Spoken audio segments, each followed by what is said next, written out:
Mystica.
Welcome back, ladies and gentlemen. What's up, Bayes? Welcome. We made it finally. Yeah. What's going on? Looks like the weather's real nice where you are right now. Can't complain. I'm kind of sunburned, but it was a mission trying to get back here. Buddy. Sorry for being late. Deserved it. You don't even know what I did. For all you know, it could be a hell of a day. Heck of a day. No, I mean you deserve the vacation, getting away. Oh, it's not that you deserve the sunburn. Vacation. If I was on vacation, I wouldn't be here right in front of the camera right now. I don't know about that. You've taken a couple Saturday vacations and you made it. Well, can I say I love the audience too much, man? I can't stay away, you know? That's the right answer. That is the right answer. But I heard you've been gone. I noticed you've been gone. What's been going on? You been okay or what? Yeah. I had an injury. It wasn't anything serious. I'm not gonna make a big deal about it, but yeah, I needed a week off.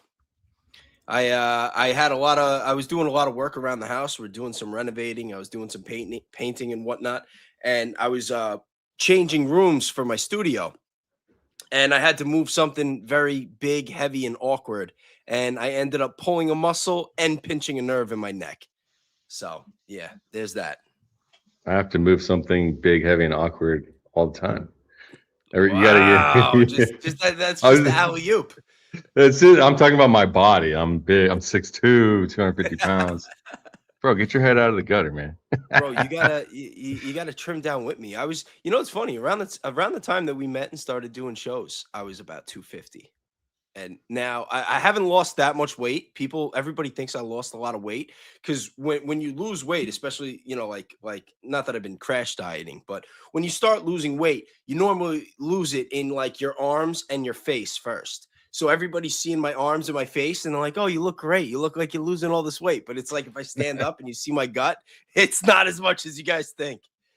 Although I will say, after this recent injury, I am definitely getting back in the gym because that's all it was. It was just I was using muscles for a couple days that I wasn't using for a while. Everything was tight.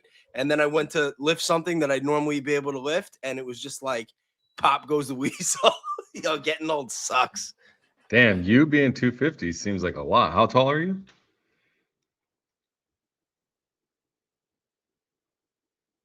Did I freeze or did you freeze? Oh, he's still here?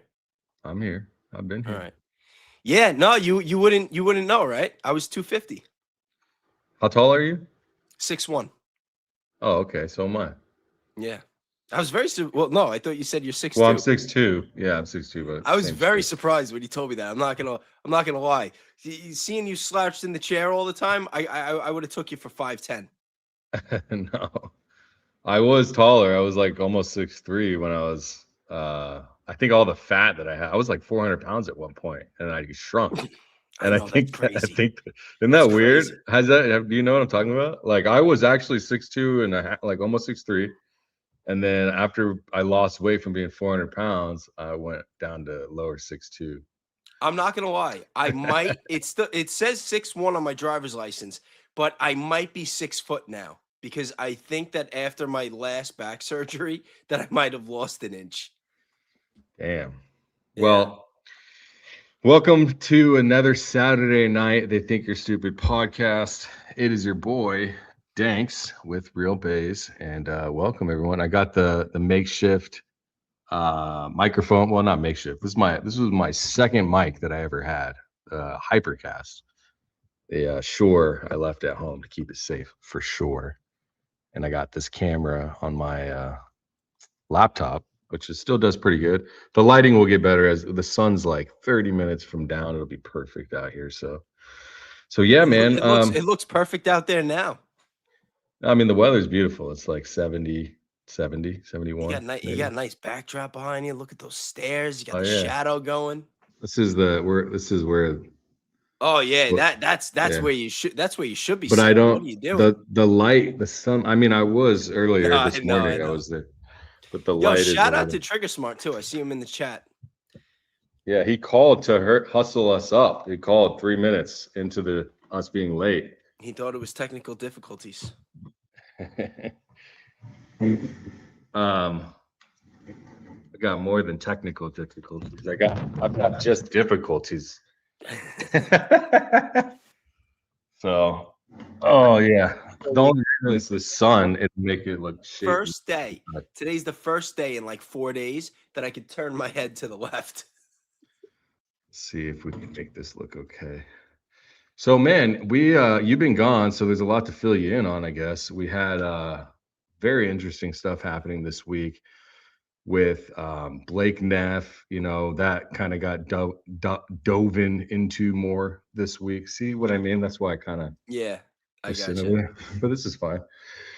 So Baron started diving deeper into Blake Neff again. Now, the first person I saw break anything that I knew about Blake Neff, as far as like Turning Point USA research and Charlie Kirk's assassination, Jesse put out some content regarding this. It did like 400,000 views, and then I don't think anybody really talked about it after that. And then this is the first time, or maybe the second time, I saw Baron talk about it, and he went deep. And then I'll show a couple of things. You probably haven't seen much. Let me know if my microphone is okay, just in case, because it might be kind of jank. But yeah, I'll show you a little bit. You don't know anything about what's been going on at all in this drama sphere? Very, very little. I saw the thing with Candace yesterday that somebody, they say they got hacked and was saying that Candace was not with us anymore. Thank God that that's not true. But yeah, my computer's been unplugged since Monday night, maybe. Yeah, I mean, thankfully Candace is okay. You know, we'll look into a little bit of that as well. But Baron definitely started kind of opening up the Blake Neff bottle, and I definitely took a swig, and then I took another swig, and then Stu Peters took a swig, and now some things are just not adding up with Blake Neff. And it's not that they ever did anyways, but while I was live, I was doing research for my live. Was it my live or my video or both? Maybe it was my video. And as I was going through it, I realized maybe it was a live. But anyways, I found some stuff that I'll just show you, actually. I think it's very interesting here. Let me share my screen, and I will just show you what I'm talking about. So basically, he was let go of Fox News. You know that much? He worked for Tucker. He was a writer for Tucker Carlson, I believe, and it was something regarding something insensitive or maybe racist that he said. Yeah. So he racist. There's a few things. We'll go ahead and show it and let. This has been like multiple stories now for me, multiple videos at least. But he basically was posting some interesting things here. I'll show you just kind of where it starts with. I'll just push play here, I guess. Pretty interesting. It's an article from 2017. I think maybe we can open with that. I'm going to show you this article. Allegedly, like, I don't have an official, just like what Baron was saying yesterday, myself, but we do have confirmed from Stu Peters himself that he was working. So here, let's take a look at this. So basically, Baron had some inside information saying that I think Blake Neff worked with Stu Peters during or before Turning Point USA, in between Fox News, Tucker, and TPUSA. And so Baron, I don't think I show it in here, but Baron last week, I think it was last week, said, Blake, I'm going to let people know where you worked before. You might want to let them know first. So he gave Blake Neff some leeway and said, hey, like, I'm not going to air you out if I don't have to, if you want to come out and say it first. So people might wonder, like, before I continue this, why does it matter that Blake Neff worked for Stu Peters, right? Well, if you don't know, I mean, Stu Peters made the movie Occupied. That basically shows what is happening in the Middle East and the West Bank. It shows like young ones dismembered, I guess, for lack of better words. It shows the reality of the war that's happening in that area. And he is not pro zoology. He is not pro Bostonians, Israel, Boston, Gaza, all this stuff. He's been speaking out 4 years, like since Stu Peters has been on the map, so it's an interesting thing. And so as I was going through, I found out that Blake Neff not only worked for Stu Peters, but he was also, with no military background that I could find so far, which means that it might necessarily exist, but I can't find it, so it doesn't look like it. He doesn't have any military experience, but he's doing Marine wargaming simulations as an advisor for the Marine Corps. Have you heard of this? That's interesting. No, I have not. So he was paid roughly $14,000, Blake Neff, wow, to do Marine Corps wargaming, and they actually let go of him. This guy's a real whore. He goes from Tucker to Stu Peters, TPUSA. So that came from me. I don't know if somebody else talked about it, right? But the thing is like, how is it? And Baron drew this conclusion first, but I've been writing on it as well. How is it that Blake worked for Tucker when he was pinnacle Tucker, most views on media ever, and then Tucker kind of goes and that starts to fall apart? But he also, I guess, not fall apart, but Fox and all that stuff happened with Tucker. But before that, Blake gets fired, but he's in Tucker at the peak. Then he goes to Stu Peters at his peak, and then goes to Turning Point USA with Charlie Kirk at his peak, all of which I would say have very strong pro or anti feelings for our favorite ally. Isn't that very interesting to say, right? Well, that's why I called him a whore. Sounds like he's in it for the money, not for the cause. Yeah, so BJM said, yeah, maybe he played, there are gaming, I did a whole live stream about it. And not a whole one, but most of the live stream was about this. And the thing is, they do have some gaming experts that do this Marine Corps wargaming, but typically the people that do the job that Blake Neff did would take a position, would get a position, but they're colonels or lieutenant colonels or higher, which is like way up there, past captain and all that. You know what I mean? So it's like, so Blake Neff could just be intelligence. Well, I don't know. I'm not going to say that, but I definitely want to. I mean, I'm not saying it. I have no evidence to say that he is intelligence. I'm just saying that based on everything that I'm finding out now from you, it sounds pretty plausible. So, yeah. So when you think about like the irony that he worked with these very outspoken, loud people regarding our favorite ally, when you see him with this wargaming background, when you see him the racist, like, and honestly, I don't even care really if you are racist. You have the right to believe whatever you want, but when you go on public forums and you're speaking like this while you have a high profile position, you're not careful. Either way, I don't like to deceive. Obviously, you don't want to put your first and last name on these forums if you're going to do it, but damn, bro, don't get caught. You know what I mean? Like, at least don't get caught. Well, he got caught. And the thing is, he still spent time on that thing afterwards. And I show some of it. I'll play some of this. And we can kind of fill you in a little bit here.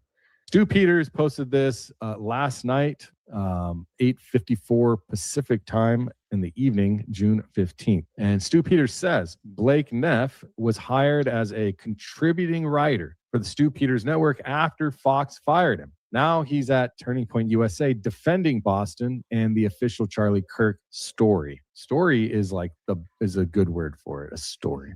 Great writer, but super weird and ideological whore who flips for money and access. Ask Neff why he switched. Well, Blake Neff, why did you leave the Stu Peters network for Turning Point USA? I'm very, very curious. I'm probably nobody. Blake, you might want to let people know who you work for. They like it. You might want to tell people, Blake, this is kind of important. You might want to at least out yourself so I don't have to do it for you. I think that was very, very kind of Baron to actually give Blake a heads up. I wouldn't have done that. But that's why Baron is the GOAT, right? Well, why is Stu Peters such a problem for the likes of someone that maybe works at TPUSA? I mean, all you have to do, to be honest with you, it's really not that hard. This is a post that he made, Stu Peters, December 22nd, 2024. So just to give you an idea, like who Blake worked for. And it says, the first one kind of looks like Blake Neff. Which one? Right here? He does. He kind of looks like Blake Neff. The glasses and the pasty skin and all that. Yeah, it's funny. Stu Peters called him a whore too. He did. Blake Neff, not this guy. I'm sure he's a nice guy. Well, these not such a nice guy. They're traffic lights, and they saved 160 children from these traffic lighters. Yeah, who Blake worked for. And it says, these are the Guatemalan hat people, blue, red, white, and blue, or not red, white, blue and white team that were rated for traffic lights. 160 of them were saved from these degenerates. So the whole point to play this was to say, this is on Blake Neff's page. You don't have to go far to figure out why it might be a problem for the likes of Blake and TPUSA. Now, this is where I found something from 2007. It is a date night rating. It's called Rate the Date or some shit. It was on the Washington Post. That's rate with a T, right? Yes, with the T. Okay, just clarifying. Yeah, Rate the Date. Or something like that. It says Date Lab. So he is a proud Trump supporter. She was not turned off. So this is September 21st, 2017, more than 8 years ago. Look, we all have lives. It's fine. I think this is a very cute picture, to be honest. I think I don't think that they ended up together, but I'll tell you why at the end of this little post here. But this is Blakey Poo, 8 years ago, more than. And then a 24-year-old client relations lady for a startup. Blake Neff at that time, 27, cable news scriptwriter. Here it says Daniel Seiss / but this is Date Labbers, right? So they had their date put on this website. I thought it was very interesting. So there was something that she said that kind of crossed my mind as interesting. And this is such a strange Washington Post because they made these graphics. Your type, Mackenzie. I like smart. So this is them kind of giving their feedback on their type, what do they find funny, and their hobbies. So Mackenzie answers his date, and then Blake gives his perspective. Southern boy types. This is what it says. My Southern accent is terrible. I like smart Southern boy types. Blake, virtuous, loyal, values family and lifestyle over ambitious career goals, interested in art, literature, and ideas. Well, you're interested in ideas. Okay. Funny, ?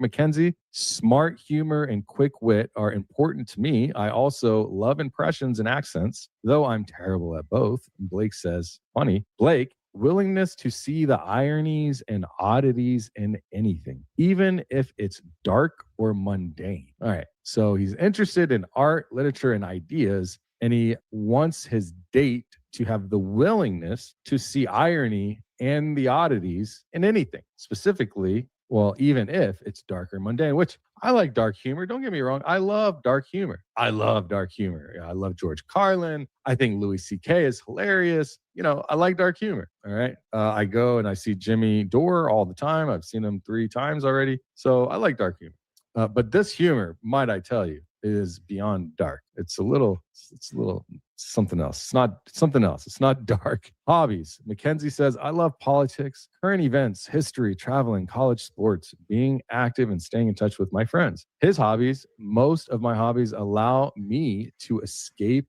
women. Well, bro, who puts that on their rate the date as their hobbies? Most of my hobbies allow me to escape women. I find that very interesting. I couldn't think of anything that allows you to do that besides being in a gay bar. I'm not gonna lie, I find it very interesting to see that Blake Neff was on a date with a woman to begin with. He doesn't seem like the type. No. But maybe this was propaganda. I don't know. But so far I know it's true. Well, yeah, I mean, I said some not so nice things here about him. Like what? You'll have to go watch it. I'm not gonna. I don't want to kill the channel. Oh. So then they said some other things here. I thought it was strange for sure as well. So they summed up the article. All right. So it says here, weirdly, so this is like confirming how the date went and like rate the date. Weirdly, neither Mackenzie nor Blake could say for certain how the evening went. Trying to zoom in for you. Blake feared Mackenzie didn't get his sense of humor. She laughed some, but not a ton. She also suspected she was sending a signal with her remark that she's not sure she's looking for a relationship right now. His thought, if I were Brad Pitt, you would be. So this is him saying, So I don't know if it's his dark humor coming through. He's really showing it now, or if he's just being a dick. No, I think he was keeping it real because she wasn't into him, so that was her way of putting it, saying, "Oh, I'm not really looking for a relationship." It's like, yo, like you're on rate the date. You know what I mean? Like, then what are you doing? Yeah. So well, I mean, she's trying to let him exactly. down easy, and he's like not handling it well. Exactly. That's what I was. Yeah, that's a better way of putting it. He's not handling it well. But listen to what she says next. Basically, I'll just spare everybody and read it. So basically, she says, Mackenzie expressed anxiety that Blake would feel moved to trash her in his post-date debriefing, and she acknowledged a lack of initial sizzle. I'm not sure on either side there was physical chemistry. Blake keeping his expectations low. As he told me, things could totally blow up going forward. Whatever that means, but these are little findings that I found. And then there's also the military thing. Let me see if I can pull that up. Did I put it in here? I don't know if I put it in here. Like a Rode lapel mic.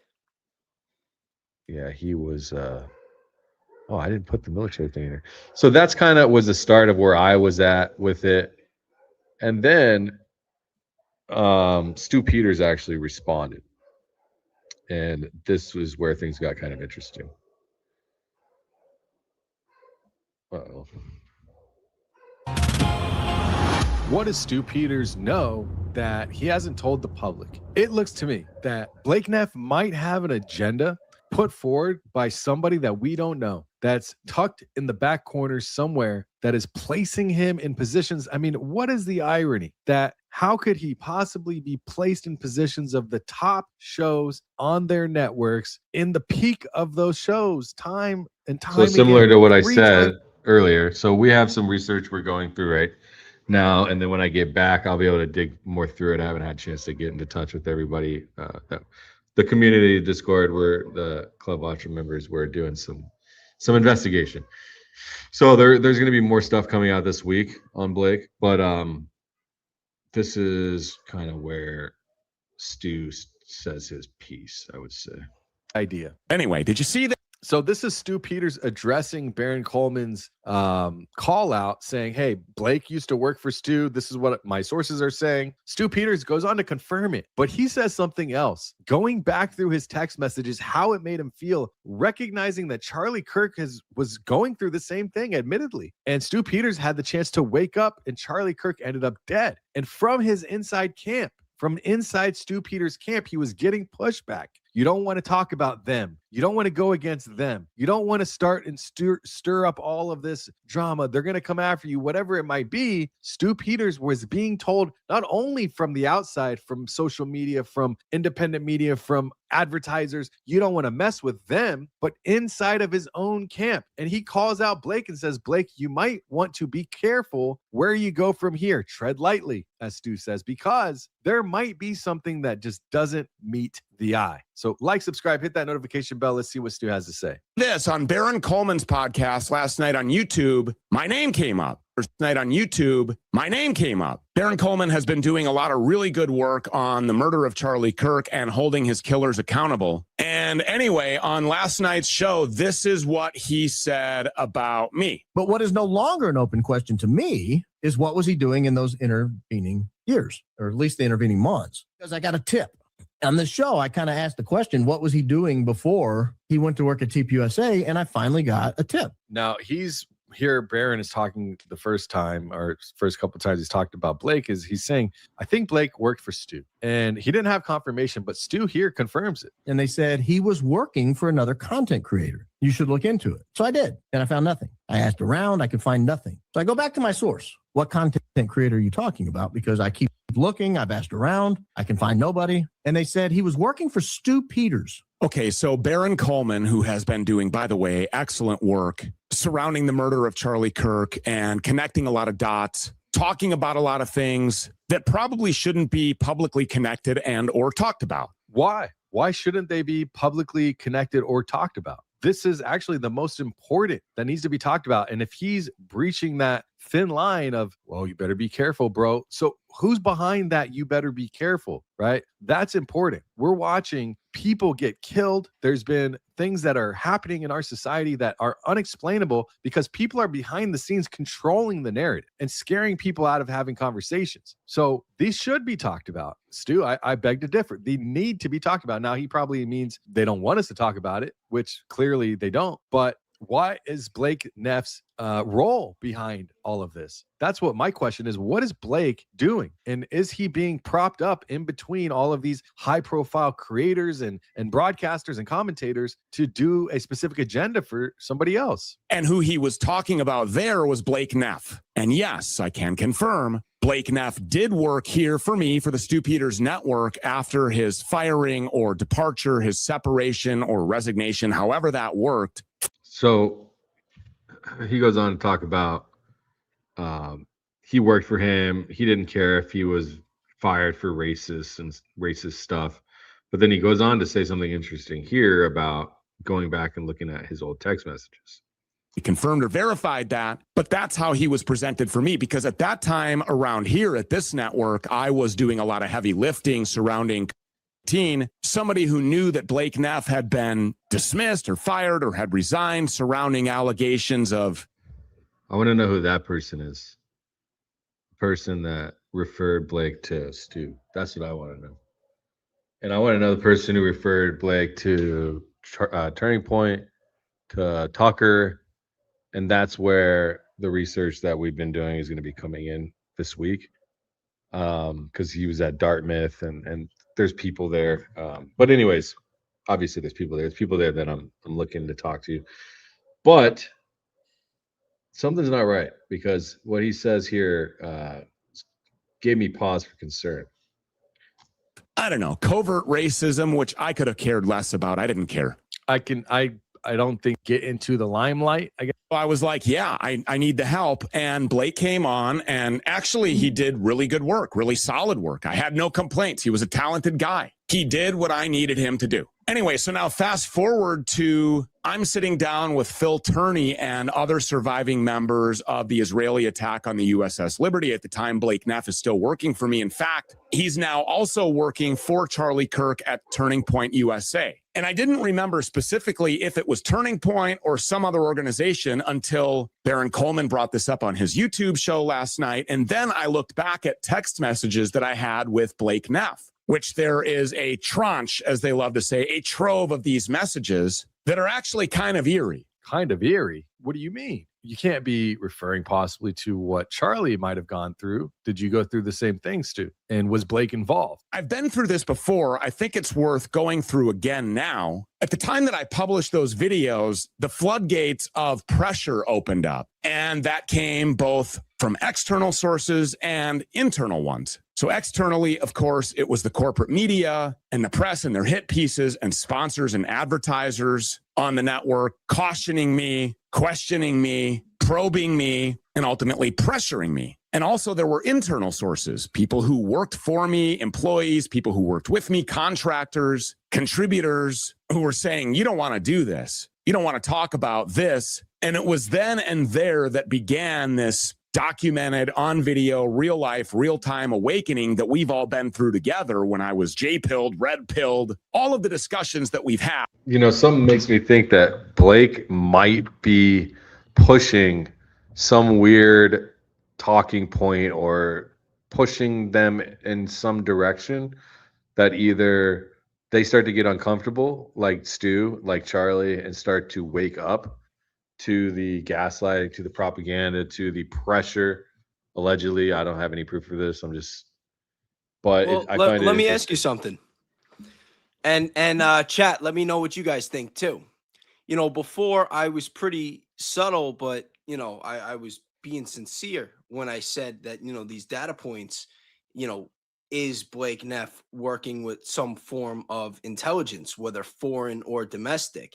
And now that we know that there was overlap with his time with both Stu Peters and Turning Point USA, which are kind of two sides of a coin to some extent, is that a data point that backs that case? What do you mean exactly?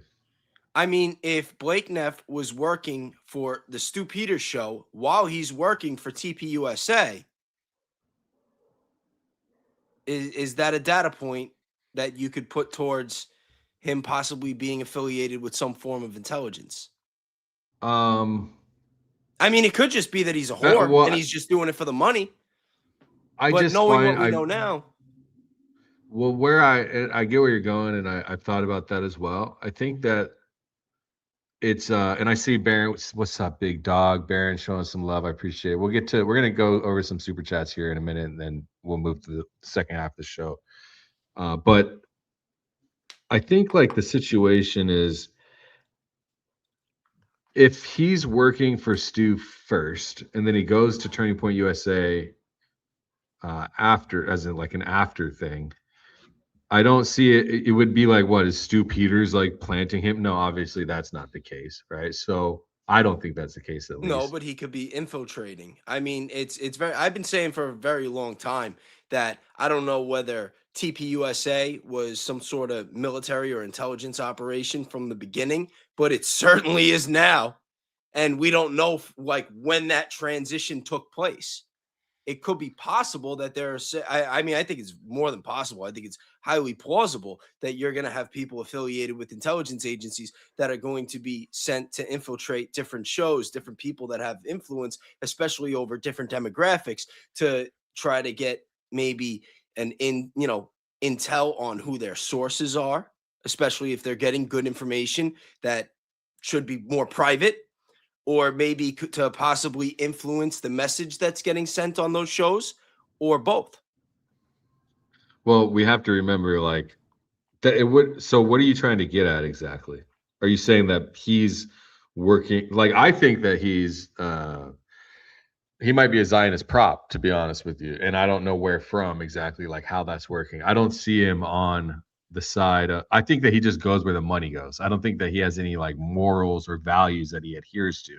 Well, that's why Personally. I said he could just be a Zionist at heart and just be a whore and taking whatever jobs he can. But there's also a chance that he at some point could have gotten affiliated with some intelligence agency. I mean, I was thinking that more when you were telling me the whole Marine war games thing. Like there's got to be a little thread there that might need some pulling. But Yeah. I don't know. It's just pattern recognition for me. I just look where he's going. He's with Tucker. He's with Stu Peters. He's with Turning Point. Then all of a sudden, Charlie gets assassinated, and you know he's on the Charlie Kirk show pushing the Fed slop. Yeah, that's the thing is I haven't been able to make heads or tails of exactly why him, but he actually might be the perfect one. You know, it's like they might even have some crazy dirt on him. You know what I mean? Like if And this is who what hired we've him caught, at TPUSA? that's the thing is it's I like know Tyler Boyer was in charge of majority of the hiring at TPUSA, but Charlie Kirk's show is a little bit different. I think that Charlie Kirk makes the final hire, but he probably would go on somebody else's word first, like probably Tyler, right? Tyler Boyer. I don't know if Andrew Colvett was at that level with Tyler, and like remember Tyler and Charlie, they were in business together, bro. They had the fucking the podcast together. Like they own that. You know what I mean? Like that's a separate entity. Tyler Boyer's in on all of the companies. He's not a I mean, I guess he's not a contractor, even though he's doing weird work with Superfeed Technologies and all that. But he's on the board. He's like he's a C-suite executive essentially. So I would imagine it's either Boyer or Charlie Kirk getting him hired or both. And now I'm also wondering, all right, so you've got Tucker, you got Stu Peters, you got TPUSA. Was he affiliated with any other shows? Was he affiliated with anyone else connected to Salem Media? That would be very interesting. I haven't seen evidence of that. No, I have a bunch of research that I've done. We gotta start doing a little digging, buddy. He worked for the Daily Caller. Isn't that one of the companies that they've been using, Turning Point USA, to get or that Daily Mail? There's a bunch of dailies. Daily Caller, I think. Hold on. They put out pro TPUSA content. The Daily Caller. Oh, yeah, that was with Tucker Carlson. So that was founded by Tucker Carlson, actually, I think. And who's the other guy that founded that with Tucker? Something Patel. Was that the same guy? Neil Patel, right? That's the same one that founded Tucker Carlson Network. Oh yeah, here we go. We have it right here. The Daily Caller is a right-wing news so it's still still going on. Right-wing news and opinion website based in Washington, D.C., and was founded by political commentator Tucker Carlson and political advisor Neil Patel. Political advisor. Yeah, but that's not a surprise. If he had ties with Tucker and it was Fox that fired him, it would make sense that Tucker would, throw him the bone over there. Yeah, I there's something that we're not going to be able to answer it right now, but there's definitely something here. You know what I mean? And I personally, that's what I think. If you look at the person, when you look at the reactions, you look at how nobody has anything positive to say about the guy. Now, you can't find one person to say anything nice about you. They've got the great Mikey McCoy. They put all this trust in Andrew, and Tyler Boyer is this carefree. Everybody, I even talked to Tyler Boyer. I think he's a nice guy. It's like, but nobody's got anything to say nice about Blake. I know. Even that poor blonde on the dating thing was afraid she was going to be under attack. That's the thing is like when you have these radical, like people can smell that. They can smell it like it's you could just smell scumbag. You know what I mean? Wow, that's one way to put it. So I don't know. That's what I think. I could be wrong. There's a lot more on that phone, but I'm not gonna shoot much on that. Hopefully the dogs aren't. There's like random dogs. Where is Blake Neff from? Where's he from? I would love to know what state. You know what? I've never looked into this guy. I think I'm gonna though. I'm sure I can find something good. He went to Dartmouth. I don't have all that stuff up here, and I haven't looked at it since I started doing research. But I have all of that. But it's not ready yet for me. So yeah. And look, Blake Neff is not the only one, right? We've got Andrew Colvett. Not only that, Blake that's Neff, another creep. How did Charlie do this show with these creeps? Well, that's a lot of people are saying, well, if Charlie was so amazing and bright and smart, how did he end up with all these freaking people? Well, Tyler Boyer, as I said before was I think that he was the one responsible for the majority of the hiring. I'm sure there was some sort of process involved, but that was the guy he was the scout. He was the manager. He was also the one that brought in Erica Kirk, another person that we now know has some level of affiliation with intelligence. So it would kind of make sense. Well, if Erica did as well. Well, because I made a chart. It's on my other computer, but I did a live stream months ago showing that in 2018, the year that Bill Montgomery was kind of moved out of the business, essentially, that was when Turning Point USA basically like 7x'd their salary output, but also the donations. 2018. 2018. 2018 that was when Erica got involved, I think. Yeah, that was like right when Erica met Charlie, or like right around that. And then 2019, that was when things really started to beef up on donations as well as in output. 2018 was also 1 year after that picture was taken with Erica Kirk, Tyler Boyer, and BB's son. Yeah. Just want to point that out. Yeah, yeah. And so that's like one of the 3 stories of how they met. Right, it was like that same weekend, that same event. I if you would ask me 9 months ago, we would be looking into the producers, the sub producers, the wife. Like, can you imagine a version of reality that the rest of the world are trying to solve a murder, but the people that the murder happened to are not? It's like we're in Black Mirror. Not only that, with the files, with Trump, with now this gaslighting, like they're gonna just push back against Israel. Like anybody believes that shit. Anybody spewing that rhetoric that really believes that we're gonna step away, all you got to do. Let me show you. You don't think JD Vance is on our side? Let me show you guys something. I'm gonna show everybody needs to watch what I'm about to show you, because then you'll realize it's all bullshit. I don't believe anything that they're saying. Oh, it's all bullshit. They're sending JD out, obviously, and there is nothing. Bro. There is nothing that is. I got to show you this. Let me. I think it was on. So was this one? I think it was this one. JD Vance sounded really stern, though. Let me play this real quick so I can make sure. Is this it? Yeah. Okay. Yep.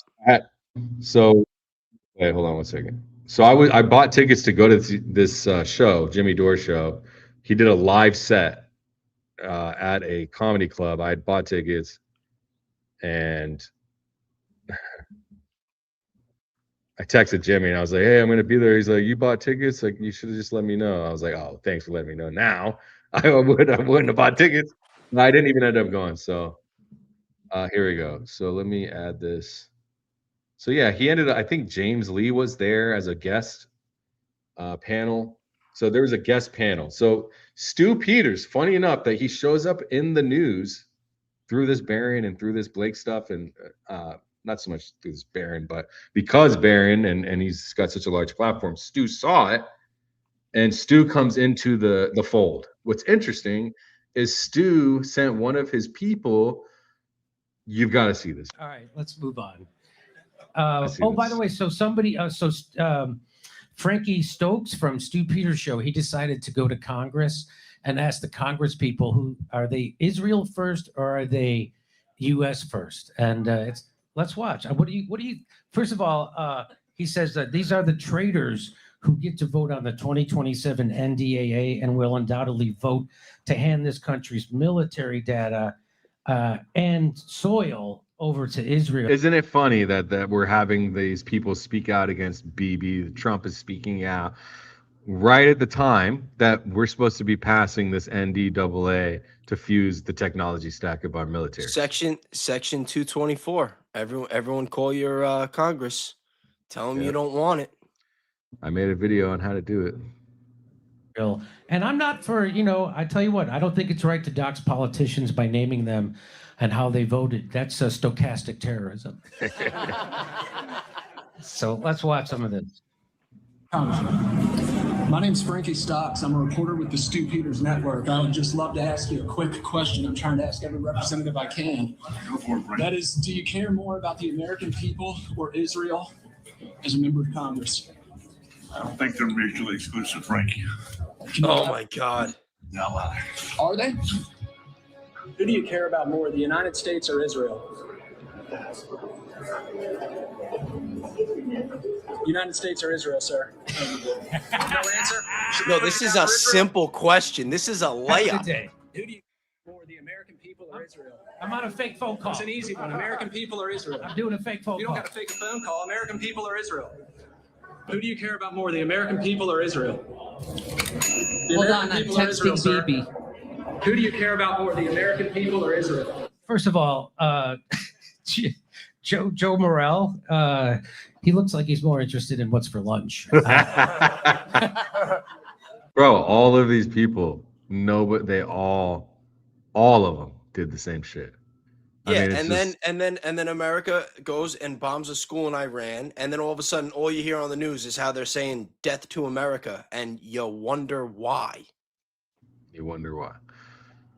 These are people that are paid for by the viewers. 79% of my viewers are Americans.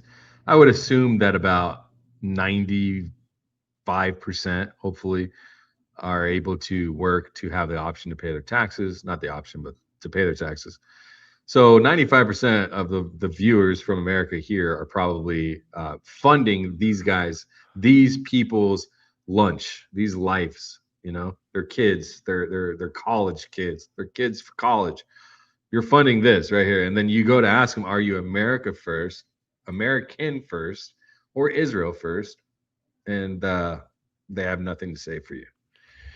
Yo, seeing clips like this gets me like legitimately heated. Like I get like genuinely upset from this stuff. Yeah, You know? I mean, it's just on and on and on. You can see how crazy this is, man. It's Look, just he gets $162,000. Wow, that's a lot of money. No answer? I think that Israel is one of our strongest allies in a part of the world where people are trying to arm us, and I think they need our support. So should the U.S. continue funding Israel?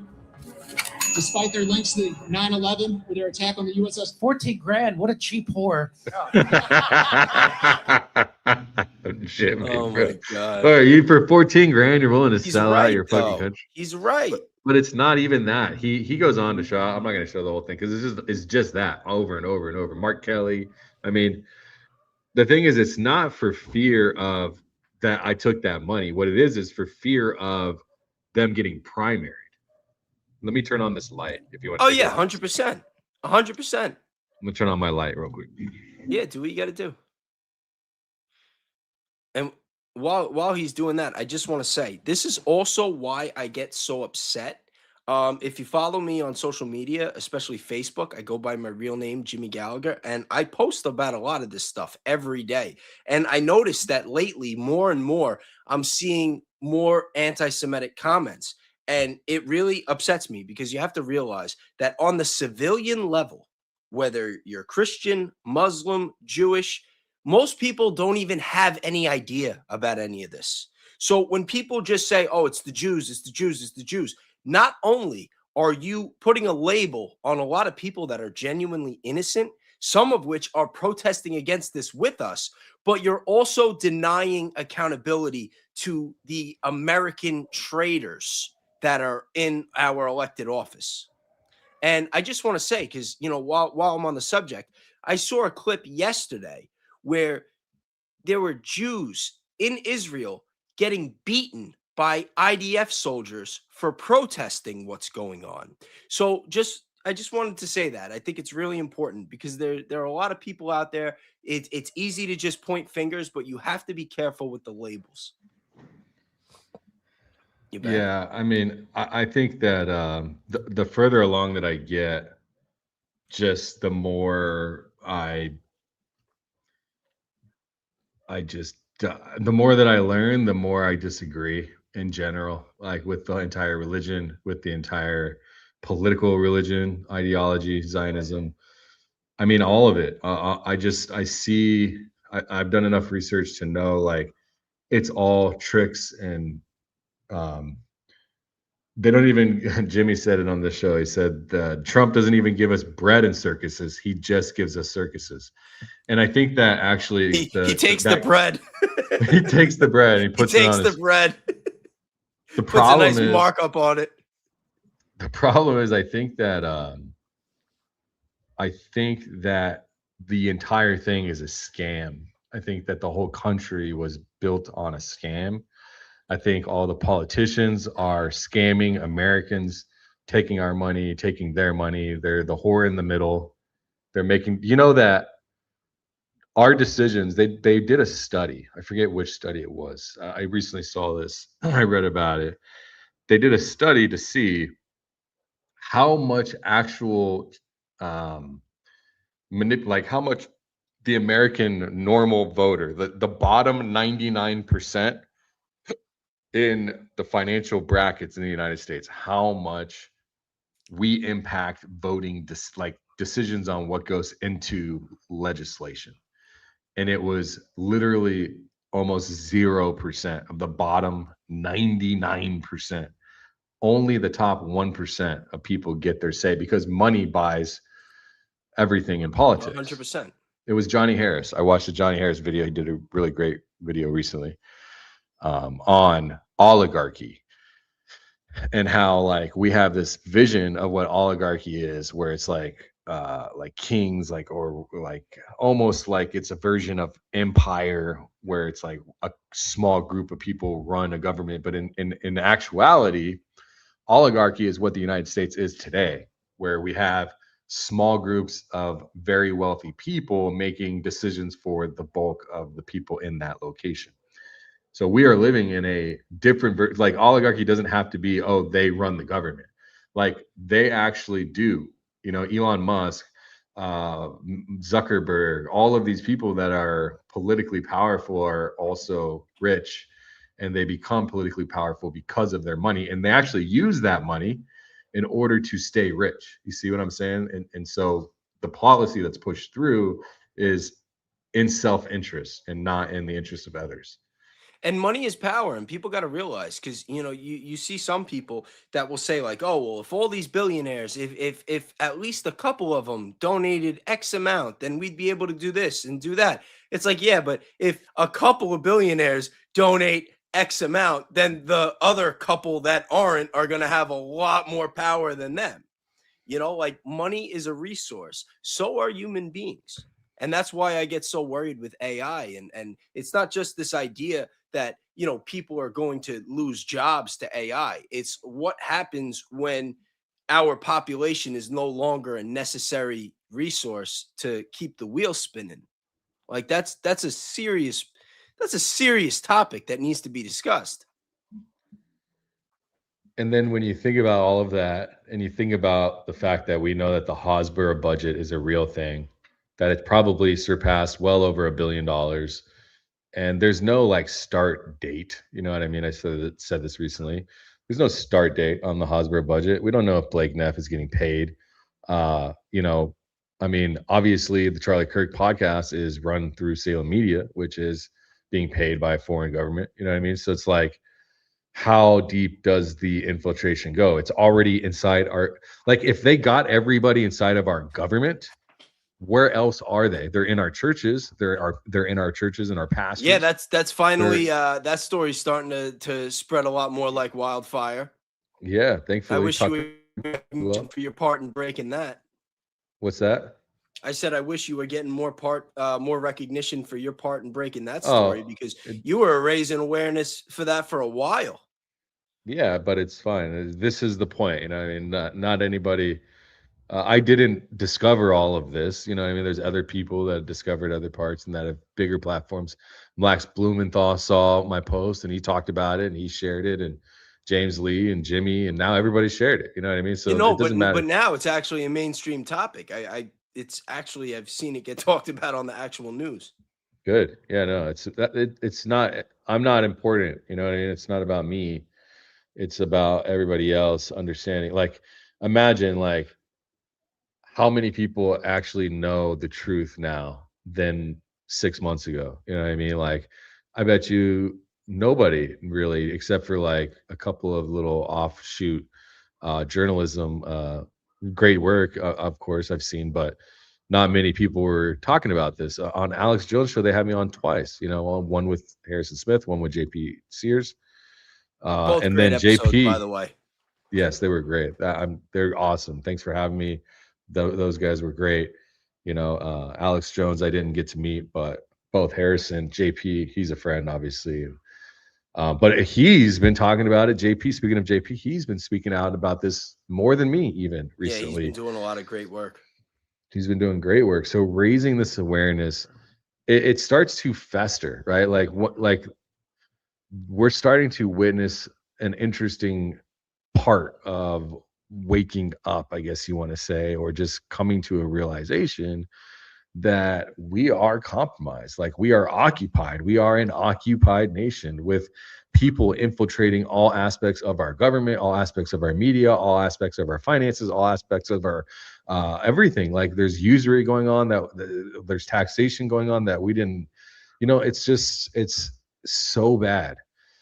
And we don't have to resort to violence yet. You know what I mean? Which is a good thing. Like, I think that we haven't even really tried that hard. We're finally starting to see the community in general, our country, try to save this country. You know, I don't know how else to put it. You know, like, I don't know if we can, to be honest with you. It's concerning. You know, and one thing that I want to point out too, when we talk about how there are different, you know, billionaires that are in competition with each other, it's also very plausible and I'd say highly probable that you could have billionaires with different agendas and different ideologies that are competing with each other to destroy America to reap the benefits. I mean, you see a guy like George Soros, he's made a fortune off of doing that. He's made a fortune. That's his business. His business is to go into countries, create turmoil, buy up assets and property at the cheap, and then sell it, like, let off the pressure like a decade later or half a decade later and start selling off his assets. So we already know he's behind. I mean, I don't know why they're not doing more, but he was behind Antifa. He funded hundreds of millions of dollars to Antifa. So we're getting it from all directions. If it's not Israel, it's Antifa. If it's not Antifa, it's something else, Zionism. If it's not Zionism, it's the Muslim Brotherhood. I mean, it's like every direction. It's like, remember how excited everybody got, myself included, when Elon said that he was going to be the right-wing answer to George Soros? Yeah. I mean, well, Elon, you're worth $1 trillion now. Yeah, but he's not liquid like that. You know what I mean? It's if Elon just he can't sell any of it, the company will fall apart if he sells. So really, he could borrow against it. We need somebody that is rich like Elon to actually step up and say, "Fuck all you guys. We're gonna look out for this country." You know what I mean? America First has given too much leeway to outside countries. I am America only now until we figure out what America First even means. And I hate to say it that way, but that's the truth. You know, I'm America only. I don't care about any other country right now except for our country getting good and well first. All the money that's going to outside sources, all the countries that are getting the benefits and reaping the benefits of our oil, our taxation, our energy. You know, our lives here are at the behest of the people that are taking the money that we're supposed to be paying them to operate our government for us, and they're using it to fund other governments. How fucking twisted is that? If our founding fathers today knew that we were doing this shit, do you think that what do you think they would say? Oh, it's a joke. It's a joke. They'd be out with the 12 gauges and the rifles, man. Like, this is what they did. That's what they did. You know, and like, that's where we are, you know, but we're not at that level, because the only reason I say we're not at the level of that just yet is because we haven't, Mr. Quigley of all people I saw, he said it just right. He said, we haven't even tried the non-violent way yet. And he's right. And he actually goes on to show these ways. He said, join on his latest video, join anti-Zionist movements. you know, like all these different things. He's given solutions, which I think is interesting, but it's also like, how was he able to come out and make this channel and go from 1,000 to almost 100,000 subs in 3 months? And then someone like Nate Valhalla or Baron or Jesse or me or you or anybody else talks about those same topics, we get suppressed or we get our shit pulled. You know what I mean? No, people need to start getting used to having those uncomfortable conversations that people usually joke about having at the holidays. People need to speak up, they need to raise awareness, and they need to also be conscious about where they're spending their money and know where their dollars are going. And shout out to Ian Carroll, because, you know, like Buyer App was the best idea. The best idea. And the app is great. You literally just scan something in the grocery store and you find out if it's healthy and where the money's going. Like, and like something like that is just a great place to start. You know, and then he came back even harder with web. Well, that was more for guys like us, but yeah. And I've been doing a lot of work with web lately. It's just tough because stuff gets suppressed so hard. I tried, you know, making some content about some of my research in that department a couple weeks ago, and you know, they just turn the dial down. You know, if I make a video about TTYS or something more current, you know, I'll get thousands of views. I make something about that, and it's like I get 200. You know, it's like a very, very clear and noticeable difference. And you know, I don't think it's a coincidence. I don't think it's because people aren't interested in these topics. Well, I mean, you have to admit, like, people would probably, like, most people watching anything would just rather watch people dunk on Erica Kirk than listen to the like ins and outs of data center drama. You know what I mean? So it's like one drama or the other. You know, it's like most people are gonna just watch the Housewives version of whatever's on TV. You know what I mean? Well, and I think I did try to do my part today. You know that rapid response account that we were tagged in a post? Well, that account, I'm not going to say the 3-letter agency, but most people will get the hint, especially if they be keeping up on that topic. But they were giving themselves a pat on the back for all the great busts and cases that they've been handling this year. And they've been saying, don't follow the mainstream media. And, you know, I decided that I was going to do my part as a good Samaritan and give them a tip. So I quote posted the post, and I gave them a really good tip about some of the research that I did, you know, regarding Gil Bates and his role in some of these things. They have not gotten back to me yet, but I'm really hoping that they're going to look into it. I'm not confident that they will, but, you know, you never know. I'm going to get into some of these supers right here. But first, the thing is, before I do that real quick, I want to say it's not just these rich people like Gates and other people that have potentially maybe negative ideas or ideology of what they want to do to this country, or others for that matter. They're also in the pockets of the politician, or reverse, the politicians are in their pocket. So not only is it foreign countries, is it big pharma, is it big tobacco, is it big alcohol, is it big anything? Not only do we have to worry about the companies and the BlackRocks and the Greystones and the whatever, but we also have these billionaires are literally, like, think about like Eric Schmidt, the ex-Google CEO who created his own AI autonomous drone company, and he's been spending the last 4 years in the White House area, in the government, like lobbying to get AI drone, Sky Foundry Act or whatever to pass through. And you know, they all have their agenda, but nobody, like, and the reality is we provide more money than all of those assholes combined to the government. You know what I mean? But I don't know, man. I don't know. George Carlin said it best. It's a big club and we ain't in it. We ain't in it. Thanks for the super sticker, Don Smith. Keats handing out memberships for Bayes and Danks. Thank you. Big up, Keats. We just had our members only live stream today. Saturday mornings we do. You definitely got to check that out. I told some very cool, interesting stories about my life. You definitely want to go check that out. Stacy, member for 2 months. Welcome. Stacy Rodriguez, planning to join Club Vatra. What days, times do you go live? I don't know how to use Discord. What topics do you discuss? Will you teach AI? 1, 2, 3 questions. Okay. 1, 2, 3. Okay. Time I go live. I go live on Wednesday for now, and then sometimes randomly.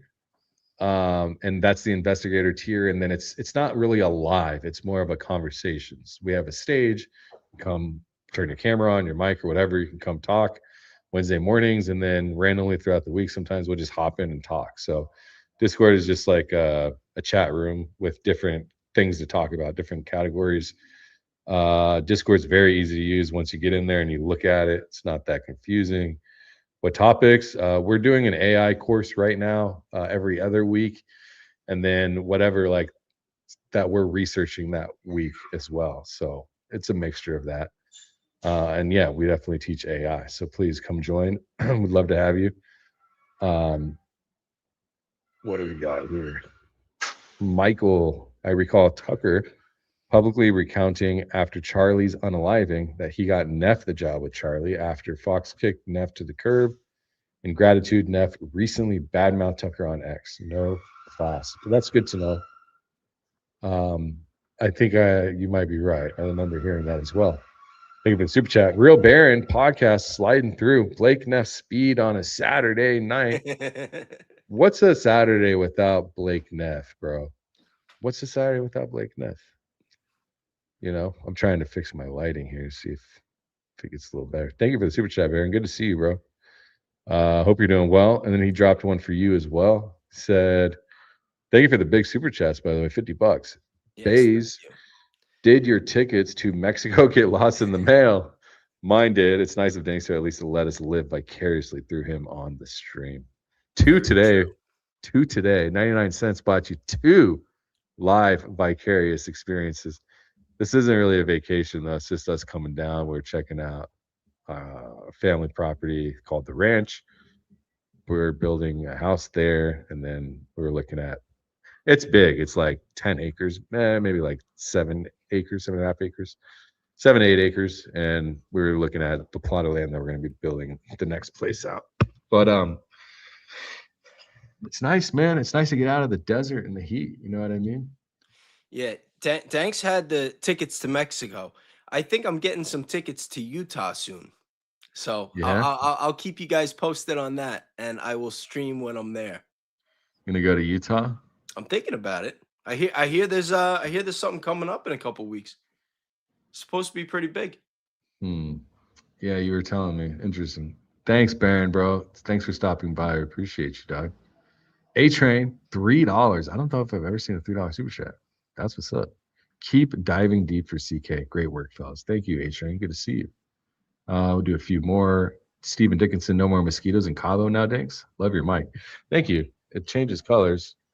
It changes kind of fast, too. I don't know. I'm not in Cabo, but I don't know. We were at the ranch today. I was like, oh, I hope we don't get any freaking ticks on us. You know, because it's all like shrubbery. What's up? Hey, Anne Marie, what's up, girl? What's up, guys? Have you ever looked at Blake Neff's parents? We have some research on some of that. That'll be coming out this week. Hopefully, we'll see. Maybe, maybe not. Thank you, Anne. Glad you're feeling better, Bayes. Oh, thank you very much. Yeah, I'm glad I'm feeling better too. Let me tell you. Yeah, man. I've been bedridden for 2 days. It sucks to be off for so long. It feels like you missed a lot. Yeah. Baron in the house says, Keats, thank you for your presence, our humble host. Yes, thank you, thank you. Thank you, sir.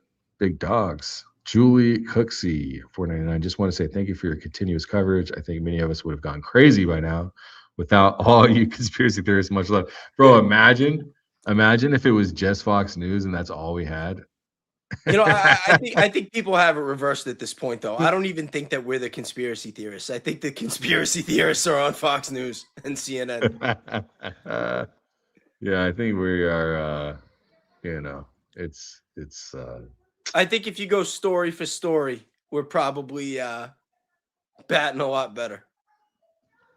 Yeah, we are doing better. Yeah, I'd much rather be here than to be there. Let's just say that. Welcome. Became a YouTube member April. Crowned with tinfoil. Let's not forget that we probably funded that propaganda budget. Yeah, we did. It goes out as foreign aid, goes to Israel, comes back from Israel as foreign aid into private companies through the Hasbro budget as registered foreign agents. Luckily, they did file, so we do have that. Thank you for the super chat. A-Train, well, welcome, new member. Crown with tinfoil, a new member, welcome. Zero, I'll do these last two, and then we'll move to the rest of the show. Zero, just because. Love you, brother. Go Max. Love you too, Zero. Good to see you. Hope your wife's doing better, at least hopefully soon. Keep us posted. Philippe, what's up, bro? SEK, hi guys, Baron and Trigger 2. You know, money is privately owned. We borrow it. Countries lends money and pays it off with taxes. Aid is a way to move money to their friends. Yes. Yep. 100%. 100%. 100. All right, one more. Could you tell me what you think about a specific TikTok post on Charlie's account? Erica posted a clip from her speech that I think is creepy and directly to Charlie in death. It's her motive. I don't know. I haven't seen it.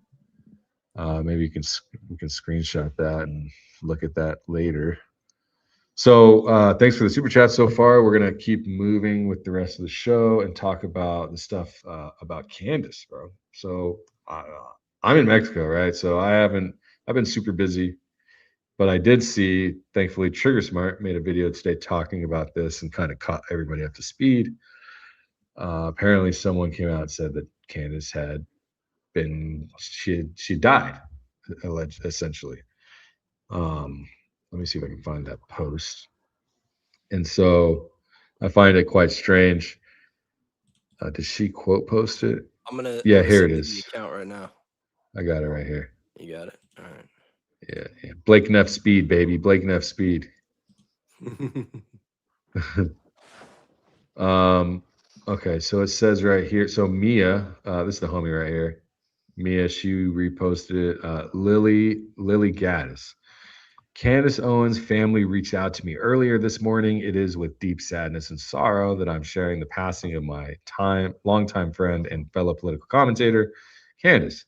But I also can't shake the feeling that this wasn't simply a random tragedy. There are circumstances surrounding Candace's death, especially after Charlie's passing, that raised serious questions, and I hope the full truth comes to light. I want to respect your family's privacy, so I'll refrain from sharing any further details. Please stay posted. Damn, bro. That is so crazy.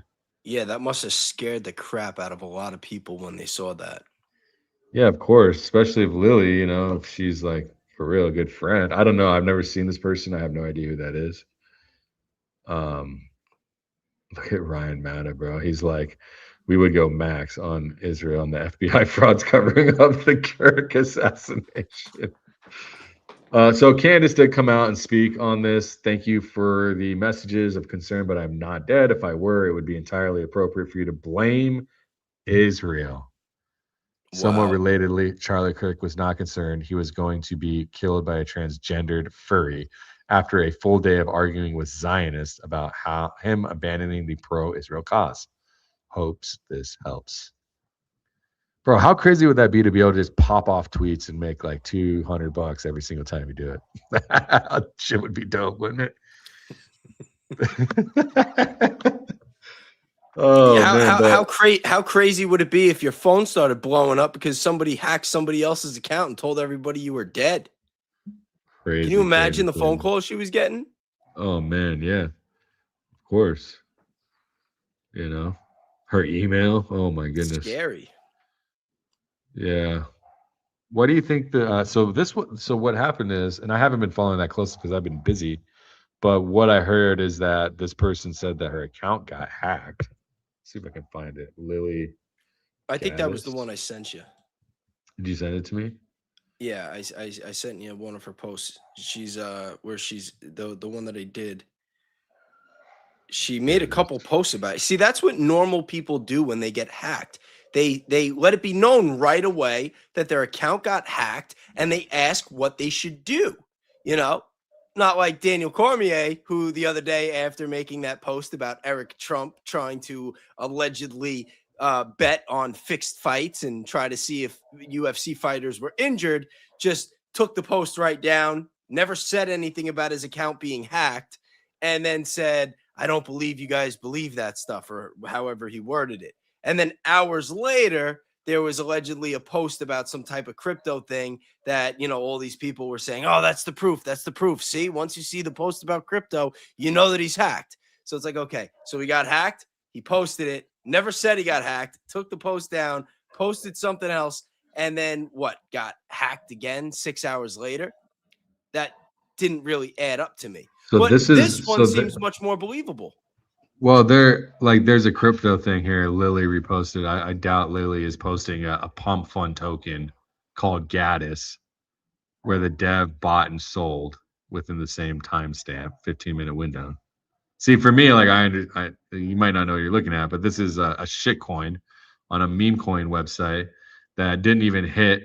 I guess it did. It launched. It did 320,000 market cap. That's crazy. Someone made money on this chick, bro. That is so wild. Look, scam things like any tech savvy people. I don't recognize the privy.io or the bags login apps. I don't know if this can help identify who's behind this. The Twitter or iPhone is me. What? Yeah, so there's all kinds of weird posting. This right here, IP addresses of like cloud servers, maybe, you know what I mean? It's, or data centers, perhaps. Definitely strange. Verizon, and then more of that, and then that post somewhere. I think she deleted it, but definitely strange, man. Definitely some strange shit for sure. Yeah. Let's say. But that girl Lily, if I'm not mistaken, she has a couple 100,000 followers herself already on X. So it's not like it was like some, you know, low following account that was hacked. That's it. Yeah, exactly. And that's where I think like it's like, how did your account get hacked? And then you're still like, why are you still on it? You know what I mean? Did you, well, you just change your password? That's it. Because if you just change your password, I think that might not do the trick. You know what I mean? But I don't know. If I got hacked, I would definitely be like I don't know what I would do, to be honest. I don't know what I would do. I'd have to take it easy probably and wait and see what happens. I wouldn't be posting all day. That shit could get mixed up again, you know? Sugar Smart, Lily and Candace have been in contact, and Candace is trying to get the IP of whoever supposedly posted it. Oh, okay. Oh, that makes sense. Oh, that'd be great. You know she's gonna get that shit. Yeah. Let me know if you need help. So yeah, I mean, just the thought, like, and the thing is, like, it's scary because like Candace has already been threatened, or like that we've seen it look like she's been threatened. There's obviously that weird video of the French guy or whatever coming out speaking about her microphone, you know, all of that stuff. But you know, it's the reason why it's scary is it's not because, oh my gosh, like, the reason why it's scary is because it's believable. You know what I mean? And that's what's scary. And it's not just Candace. It could be any of us. You know what I mean? Especially now after what happened to Charlie. And with the type of content that Candace is creating. You know, you talk about this stuff for a living, you're going to make a lot of enemies. There are going to be a lot of people that want you off the board. Like, that's just a fact. And it's very scary. And thank God she's okay. Yeah, for sure. Thank God. And yeah, thank God for everybody, you know, everybody that is watching today, that we are like, you know, when Dan Bongina, when he said, I was on the right side of things. No. Oh my God. We are on the right side of things. You are on the right side of things watching. He pretended to be on the right side of things for a while. Whatever he's doing is not the right side. But just think about it, okay? So Bongino's from America. I mean, for obviously from America, but he's from New York. He was NYPD. He got in with the Secret Service in the late 90s, I think 99, and he was in the New York office for a little while. And then all of a sudden, he is working detail for George W. Bush. And then after that, he's working detail for Barack Obama. Then after that, he ran for office 3 different times, never in New York. I think he had 2 failed runs in Maryland and then 1 failed run in Florida, if I'm not mistaken. And then all of a sudden he's a podcaster and he's all anti-system. He's all, oh, we gotta get the files. We gotta get down to the bottom of this. We gotta get down to the bottom of that. And then all of a sudden he gets the job and he's complicit with covering it up. And yeah, there are stories that he stepped down because he wanted things released. He didn't like the way things were handled. He got into it with Pam Bondi. That's all fine and dandy. But if that's the case and he was really on the right side of things, he would have taken his millions of dollars and fucked off. What he wouldn't be doing is going back on his podcast and shilling for the same people that he claimed to have quit the job, from because he was so disappointed. So now the question is, did he really just quit the job and step down because he didn't like how things were going? Or was he reassigned to get into the influencer space to try to balance things out? Well, it's funny you mentioned that because when Paramount Tactical tagged the FBI and had my face on it about Elizabeth Lane, he tagged Kash Patel and your two. We were both in there. Sorry, our faces. He not only did he tag Kash Patel, he tagged the FBI, but he also tagged Dan Bongina. Yes, he did. And they that. Why would you tag Bongina? That rapid response account responded pretty rapidly, and they said we are in capital letters looking into this. Yeah. And I still, even after that, sent them a tip to try to go after a real bad guy. No. They don't want that. They don't want that. No, you don't think so? No. They don't want to actually make any real changes. No? Like not anything that benefits Then what us. are they doing? They're going after Elizabeth Lane, bro. Like she is she's the enemy of the state right now, bro. Like they need all hands on deck. Yeah. She's a sweetheart. I love Elizabeth Lane. Shout out to Elizabeth Lane. I think she just did an interview with Joe Kent the other day. That just popped up. I got to check that out. I haven't had a chance to watch it. I saw it. I didn't know if it was new or if it was a little old, but that was a new one, right? Yeah, Joe Kent. I did a show with Elizabeth Lane last week too. It was a lot How'd of it fun. go? It went really good. We actually filmed it 2 weeks ago, and then we put it out a week later. We covered the protests going on in Albania. We made some content talking about race relations in America. And then we got into some of the Gil Bates stuff and some of the other stuff that we're not supposed to talk about. The thing is with her and like what I found very interesting is that as soon as like obviously she's like a real target by a group of people that probably are paid off by somebody else that's working something, because what happened with me, I don't know if you experienced this, but as soon as I spoke out in defense of Elizabeth Lane, at least my share of it, the little that I did do, all of a sudden my account started getting attacked by, like, as soon as Lisa Knows made content on me, Paramount Tactical and Jen, the producer, as soon as they found out who I was, my post, they never got weird like hate comments ever. Yeah, I got it too. I couldn't believe it. But so it's like, okay, so those 3 people I know for sure were the only significant changes in my life besides doing shows with Elizabeth Lane. But even doing shows with her didn't cause that. What caused it is those people that stuck up, that came up out of nowhere once I made any content in defense of her. So I believe that all 3 of those people are some version of paid puppets. You know what I mean? I don't know whether they're just paid by YouTube and they're just getting money to talk shit, but it doesn't seem like it because they're doing it despite I've got more live viewers than Gary has. You know what I mean? Right now, go look. Go look at all my shows right now in the last month and tell me if who's got more views. And I've got 10 times less followers than he does. So he's doing this stuff even though there's a lack of viewership, which tells me that he doesn't care if he's getting views or not. He's doing what he's told. That's what it looks like. Because when he was like speaking out as a normal person, he was getting millions of views. That's what happens when you just have an honest opinion. You get people that watch your views, whether they're good opinions or not. At least they're yours, you know. But as soon as he flipped, and you could see that there's a time that he flipped, and then the producer girl came on. Then they started doing all these weird belly dancing around the 30-06, and everything else went down. Their viewership went down. You don't got to tell me. I did a whole live on it a couple weeks ago and made a couple videos.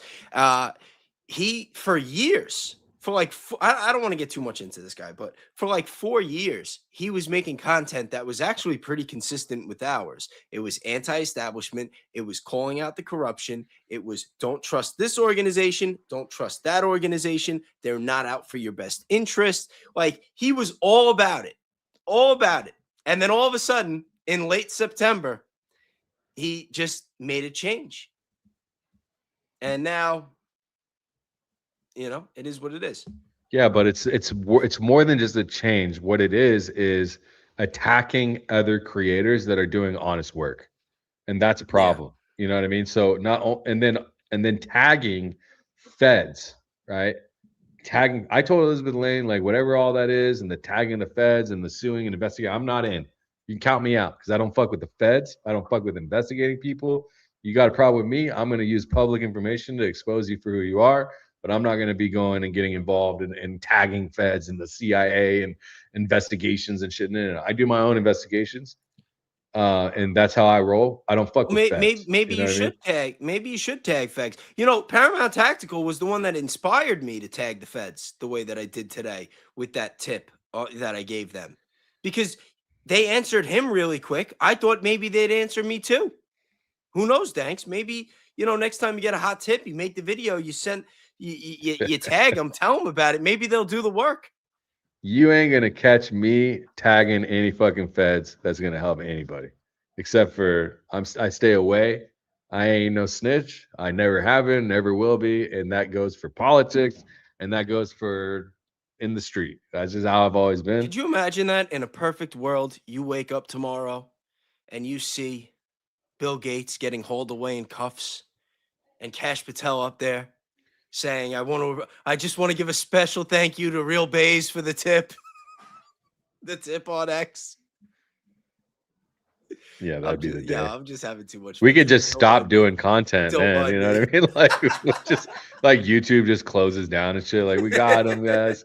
Bill Gates is gone. Like, everybody, Epstein, everybody got caught. Like, all right. Like, if they want to shut everybody up, that's what they need to do. You know what I mean? Like, just arrest everybody or shut the fuck up. You know? But or you see him come up and they want to clear Tyler Robinson's name. And they're like giving Baron and Candace a special shout out. Couldn't have done it without you guys. This is what happens when civilians do the work. Yeah, bro. Yeah, it really feels like we're in an upside down world, bro. Yeah, unfortunately. Yeah. You know, it's like in what world is your wife telling you to eat pet slop, bro? You know, it's just so crazy. Like I know. And the reality is you give too many tips like this, and then you gotta like watch your back going outside. You might get kirked. Yeah, you might get kirked. Watch your neck, son. Crazy, bro. For real though. It's crazy, yeah. R.I.P. Danny Casolaro and Gary Webb and many others. What do you think about you've been following the story on the musician that died in the helicopter crash, him and his partner? You know what I'm talking about? No. When did this happen? Oh man. Here. God, why am I drawing a blank? Hold on. Dude, somebody in the chat will say it. Watch the chat. I have been unplugged. Unplugged. You know what I did this week? I was on X Spaces for a day or two because my computer, nothing was hooked up. Bro, it's I was on X Spaces trolling other X Spaces. Here it is. Just clowning around. It was nice. It was a nice week off. It was good to unplug. Bro, James, do you know this channel, James? This guy is a goat, bro. Yeah? He's a goat. Never heard of him. Yeah, he's good shit. He does good work. Thing. You know it, I know it, your dog knows it, everybody knows it, but no one wants to talk about it. So I decided to dig into this because 5 days ago, I didn't even know who Oliver Tree was. Oliver Tree. Did you hear about this? No. Oh my gosh, bro. This is I crazy. would have remembered if I heard a story about someone named Oliver Tree.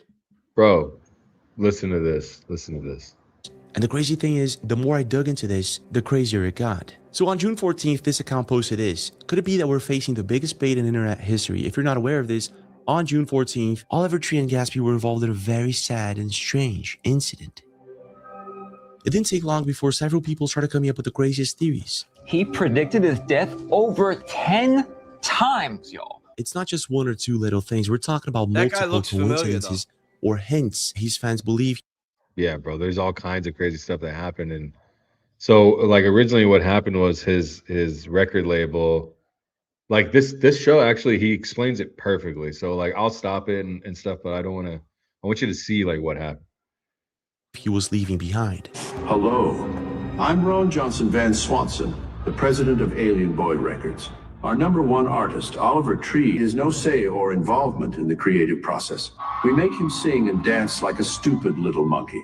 We created Oliver Tree, and we can destroy him at any given moment. So go pre-order his new album, Alone in a Crowd, or we will terminate him.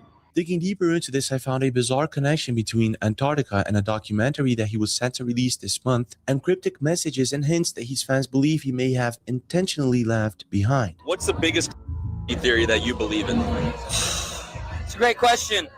You know, that one about Avril Lavigne, everyone knows Avril died in 2004. That's the kind of shit. They're taking all of your ideas, they're scrambling your little heads, messing with you. And then meanwhile, you're a little pawn in this game and they're doing such crazy, you can't even begin to imagine, Andrew. The more people looked, the more they found patterns in the things he said in his video clips. And this is where things start getting really strange. The date, June 14th, the date of the incident, can be found all throughout Gatsby's and Oliver Tree's video clips. There's also too many coincidences when it comes to Oliver Tree and Gatsby's age, and the fact that there's too many video clips of them referencing what appears to be the incident. The deeper we get into this, the stranger it gets. It's like something happened to him in the last few months and he snapped. I just was in Antarctica. I played 3 sets out there. Shit. Ain't they always got like theories? Yeah, I found some of the bro. I think I found, bro. You really seen the shit? Filmed a documentary. I got footage. He started talking too much. We can't put anything about in this. It's a YouTube. Bro, so he was live he was like wasted at this event. This dude walks up to him and he's live streaming and he says all this crazy shit apparently on a live stream, and he starts freaking out when he found out he was live. Look at this guy's face, bro. Video or what? It's live. Like it's already being clipped up. Live? No, we can't put anything live. We can't have any of that footage actually leak out. And then there's this. Just got word that my album is no longer coming out. Love You Madly, Hate You Badly is officially canceled, And they end up dead. Wow. Yeah. What can you tell me what he was saying? There's some more here. I can play it here. Yeah, I'll show you what he said. Let me get to that point. It's like some Isaac Cappy shit. Yeah, it is kind of like that. And then he predicted, he goes through, he said he predicted his death. He died 333 weeks after Kobe Bryant died. He made a video about, like a music video about a helicopter and death and stuff. So here's that clip right here. Things get shady. People have been digging deeper into Oliver Tree, and they found several videos that may actually explain this theory. We can't put anything about in this. Is it a YouTube video or what? It's live. Like it's already being clipped up. Live? No, we can't put anything live. We can't have any of that footage actually leak out. On May 10th, a few weeks prior to Oliver Tree's announcement that he was leaving the label, this streamer caught him by surprise. He didn't know he was being live streamed, and he said a few things that he shouldn't. It's the last time I saw you was at this fucking party. It was Logan's wedding. I know. So lit, bro. He got so drunk he fell off the water slide. It's on the water slide like 20 minutes later. He fell so hard, but he pierced his nose, bro. He's going crazy with it. He was going crazy, bro, but it was crazy. They took him away in a stretcher. He was on the ambulance, and they were driving him out of there, and I was looking, I was like, is gonna be okay? Oh my gosh. He's a big party. Yeah, you wouldn't think that. I know, and he doesn't have any limits. Do you think? I was with him, he was in the bathroom, he was hiding out in the stall. I was like, bro, you can't be using that. Yeah, so I had to cut certain parts from this video, but Oliver Tree did not know that he was on a live stream talking about famous, important people that he met at several parties. And he's giving out details that maybe he shouldn't. And this is exactly the moment he realizes that. YouTube channel or what is it for? Yeah, it's going to go on YouTube. It's also stream. It's live. I want to tell you it's live. Or what? Oh my gosh. I won't do the live stuff. I'll just do whatever else is. Like, he wasn't getting it, bro. He wasn't getting it was live. He's like, what do you mean live? Like, he was either wasted or what. But like, it gets a little crazy. Watch this. Okay, well, I'll do the a la carte. So I just let the editors, our guy Gene. And wait, is this Oh my gosh. No, this is Daniel. Yeah, I'm Daniel. Daniel, such a pleasure. Hey, just make sure if you can, just send the frame.io link to me, and I'll just write edits for Kai God. Yeah, so looking at this, Nick doesn't seem pretty happy about this, and neither does Oliver Tree. They seem pretty worried that he was saying these things live. Bro, don't put him Yeah, on. sorry. That never happened. I'm so sorry. We'll just edit it. It's all That was a good. joke. That was a joke. This stuff gets edited. We'll upload it on YouTube Shorts. We've never edited, but we're going to first time edit it for you. I already made the call. You didn't edit it before? Well, it's live. We're live, so don't say anything you're not supposed to say. I'm telling you. Yeah, Oliver Tree is not happy about it. You can't have any of this footage get out. Are you serious?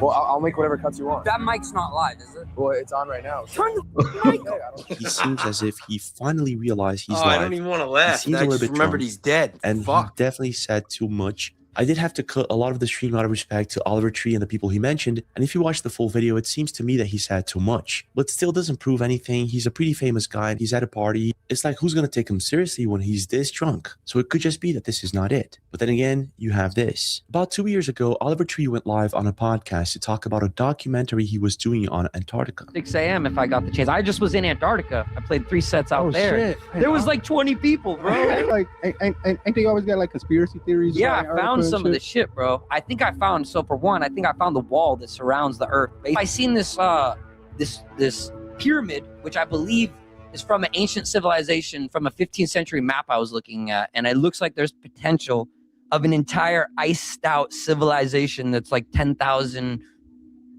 to 15,000 years old. I don't know the exact numbers, but I think I found an actual entranceway to an alien base. That I can't guarantee everything, but I have a documentary I filmed in Antarctica. So it's a new pyramid. No one knew that this existed to now? Wait a minute. So he looks it up, and sure enough, like that week that he went out and like filmed all this, and like then this shows up, article shows up afterwards. So he was like leaking information, went to Antarctica, and he was about to release, I think he's supposed to be releasing it like this month or next month, documentary on Antarctica. So this was posted on December 23rd. A new discovery has people speculating about the possibility that there are pyramids in Antarctica. This was after his interview, actually. I don't know, bro. I don't know the exact specifics of anything. God damn, man.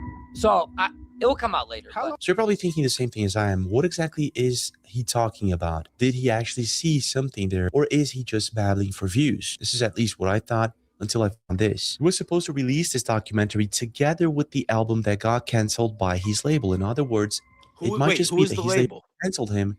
It's he bleeped it out. I think it was Atlantic, but I'm not sure. Yeah, you can find out.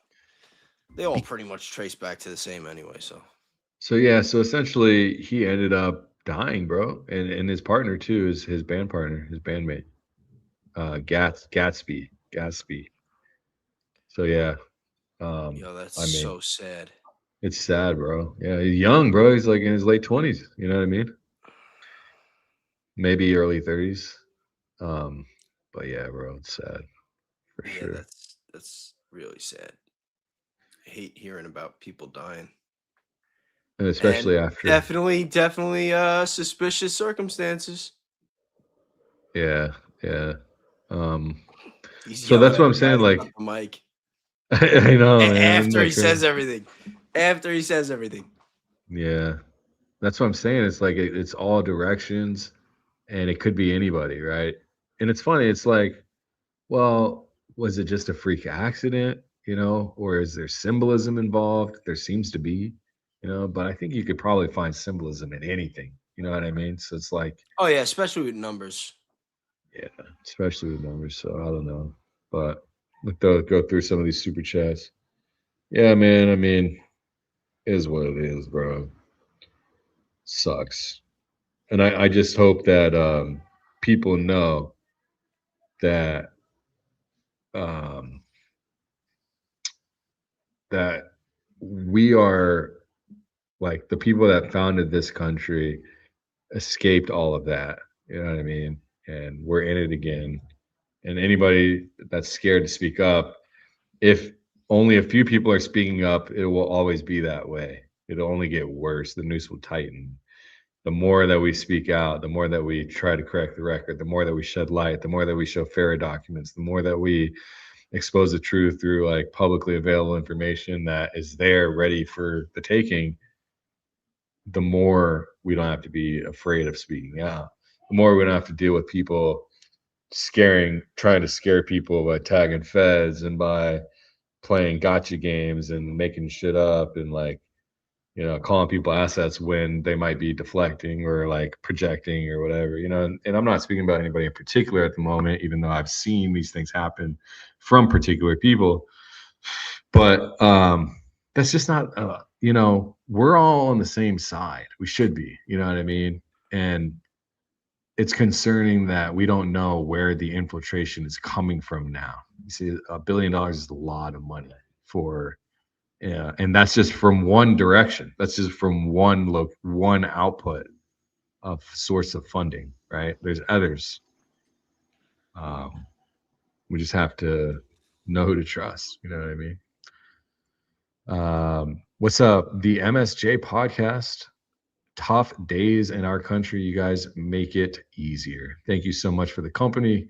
Keep going, Max. Love you guys. Christ is king indeed. Thank you. MSJ. Bewitching Eerie. Bayes, I'm 38 going on 78, according to my spine. Feel for you. Heal up, my friend. Thank you. Thank you very much. We've got Rage Bronson. Rage Bronson. What's up, bro? So what's the solution politically? Give up and let Dems run the show? How do you think that would go for us? Sincere question. We need a third party. We need a third political party. It has to be grassroots, and it would take a lot of unity and a lot of work.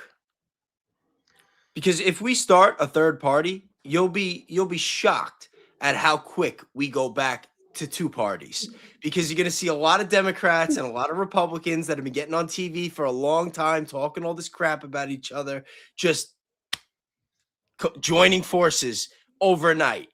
If there was a real third party that had the numbers, had the people behind it, had the right funding, the Republicans and the Democrats would join together like that. I don't think that's a solution either, to be honest. The solution, though, isn't give up and let Dems run the show. That's a fake choice. It's not a real choice, because both parties take money. They take the money, the money, the actual money. AIPAC and foreign aligned PACs funding these candidates on both sides of the aisle. So it's never was for me ever, and it never should be about left versus right in this country. It's bought versus not bought. And third party will indeed experience the same being bought, and we will go through the same thing. It has. So the answer isn't switching teams. The answer, and I'm not a Republican either. I'm neither one. I'm not a liberal. I'm none of that. I'm for truth, and I'm for honesty, and I'm for transparency, the real transparency, not the White House version, the current White House version, or whatever the White House has been in the last 100 years, maybe, you know what I mean? But I'm more about stopping measures of politicians, stop measuring politicians by the jersey, you could say, and actually, identifying who's registered under FARA and exposing that, who's taking AIPAC aligned money, doing what Stu Peters. Well, no, if they were able to change the laws to make drastic changes with how these politicians are allowed to be funded and just get rid of lobbyists. That like, Oh yeah, I don't of know if that's course. possible, but you get rid of lobbyists and you're off to a pretty good start. Yeah, no, 100%. I made a whole live stream dedicated to at least 6 times that lobbying has killed American citizens, right? There's a live stream on it. If you want to go, you can see lobbying kills, right? That's what it is. Lobbying actually kills. You hit the nail on the head. But what goes well for us is when enough people to answer your question is when enough people stop falling for what you're just saying is left versus right, or let the Dems take it. You got to stop falling for that team sport framing, bro, and start primarily thinking about how to get these legislation so that people are not taking money. Like lobbying should be illegal, 100%. That's what it has to be. You fix it by making the money toxic.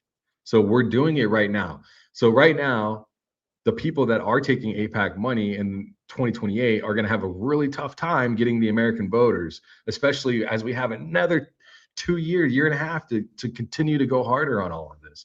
So making that money toxic is primary, right? You don't fix a money problem by changing which captured party holds the gavel, I guess. You know what I mean? You fix it by making it toxic, the money itself. You follow the money, you name the names that are taking the money, and you make taking it a liability instead of a payday. And people And if need they to are getting a demand payday, more. then it has to be a payday for them, and that's what it's going to be, but it's going to come with consequences.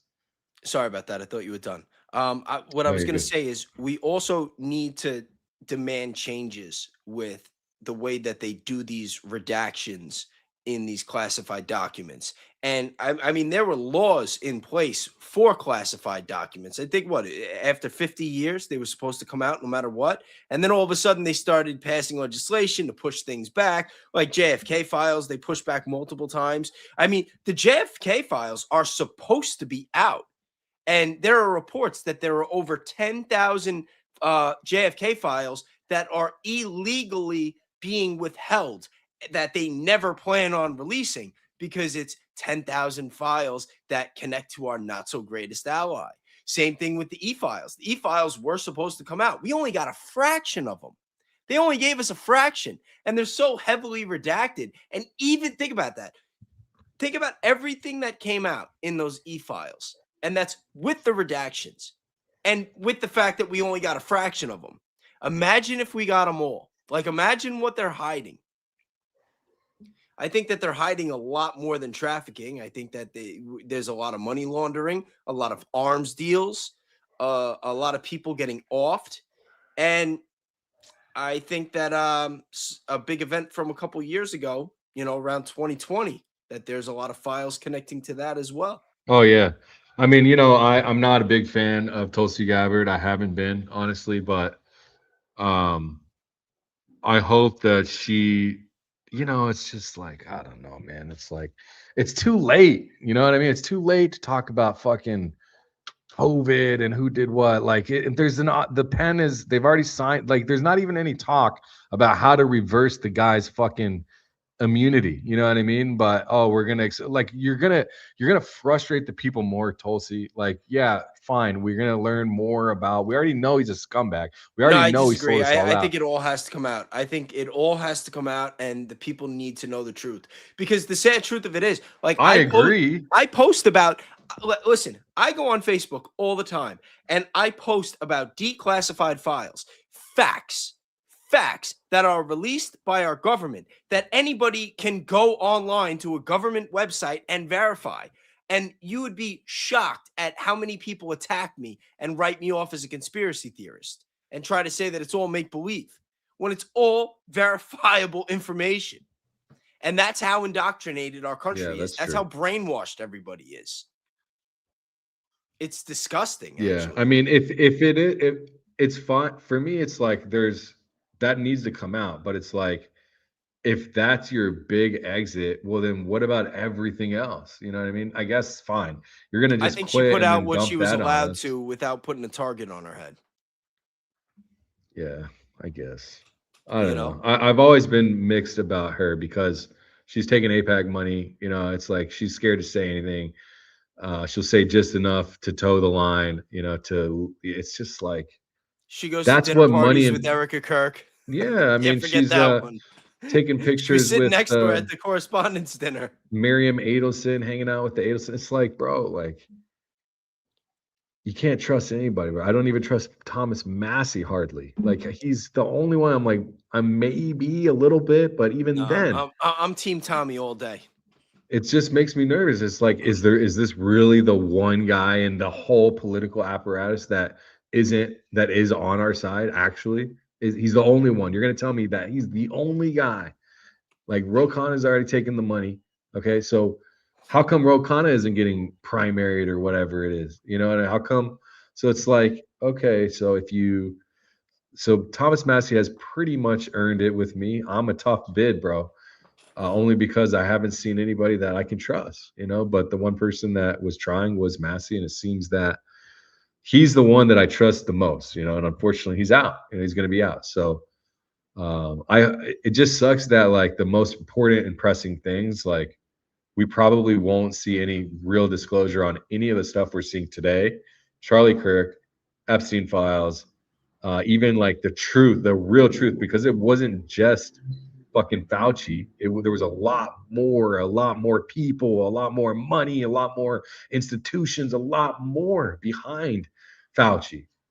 But you're gonna make it all about Fauci. Like I said, I did a live on that the other day. I mean, I'm kind of dancing around the topic a little bit, but you know, in the files, okay, there were emails going back and forth where people were referencing a conversation between Jeffrey and Bill about getting rid of poor people as a whole. Yeah. Like, I want everybody to think about that for a second. You have one of the most powerful, rich, and influential men in the world. And then you have Einstein. And they're having conversations about getting rid of poor people as a whole. And there's email correspondence going back and forth referencing this. And they're having meetings together with a long list of other individuals that are in those files. And then all of a sudden, he's going on a TED Talk where he's talking about certain things and bringing down certain numbers, if you know what I mean.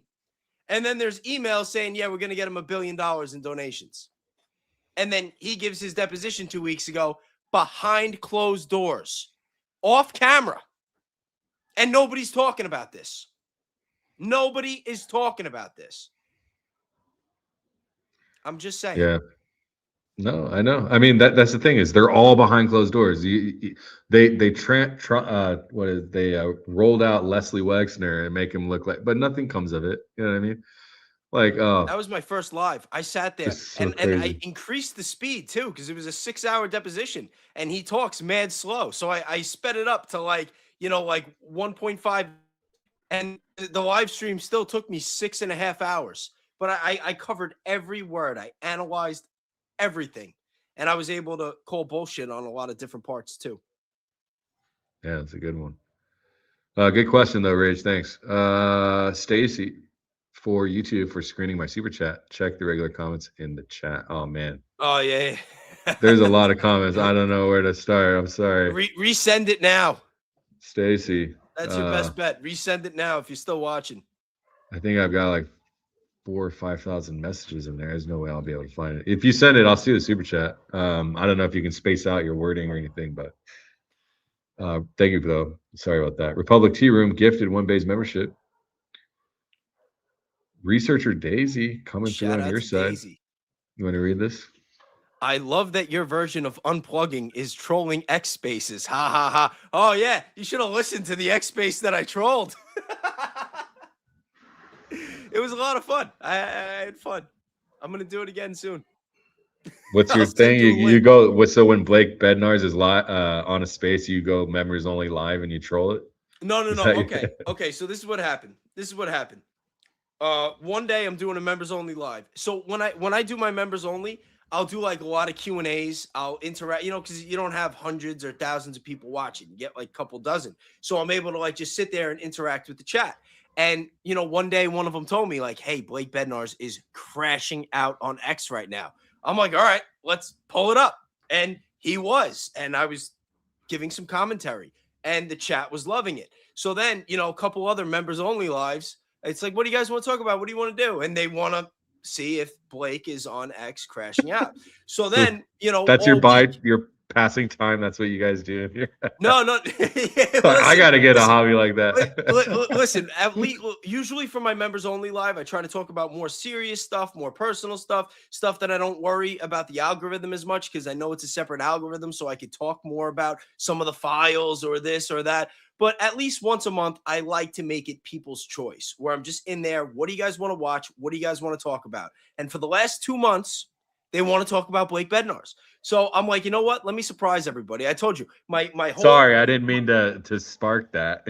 No, listen, it's fun. I called him. I told him I was doing it. I'm like, listen, just want to give you a heads up. You know, I'm talking a little bit of shit. So anyway, so my whole setup was all messed up. I'm bedridden. I'm home on fucking gabapentin and muscle relaxers and all this shit. I have nothing to do. So I'm like, let me see if Blake Bednarz is on X.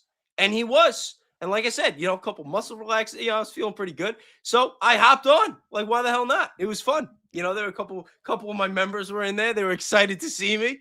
And we had fun. It was all good. It was all love. Cracking a lot of jokes. Weren't talking about any of the serious stuff. It actually turned out that somebody else was on a different X Spaces with a Blake Bednarz bot. Somebody was on an X Space with a bot that sounded like Blake. But it was a gay Blake Bednarz. So Blake was like, what the fuck? So then all of a sudden I start saying like, hey, you know, like maybe they should do this. Maybe we should do that. And he got, I don't want to say he got upset. I don't think he got upset, but he was telling me, he's like, dude, stop giving everybody ideas. And then I'm like, you know what?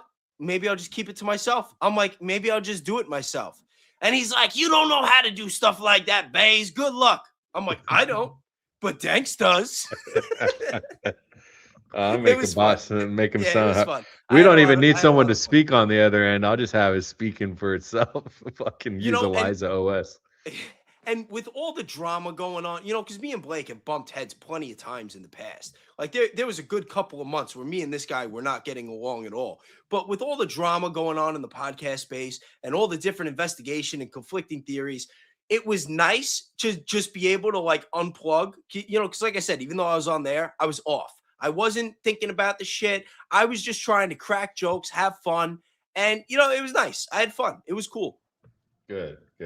I'm glad you enjoyed. Thank you, Daisy. Good to see you. Bot versus not says Jewel in the machine. The A+++ answer Banks. Oh, Danks. Yeah. Thank you. Thanks. Thank you.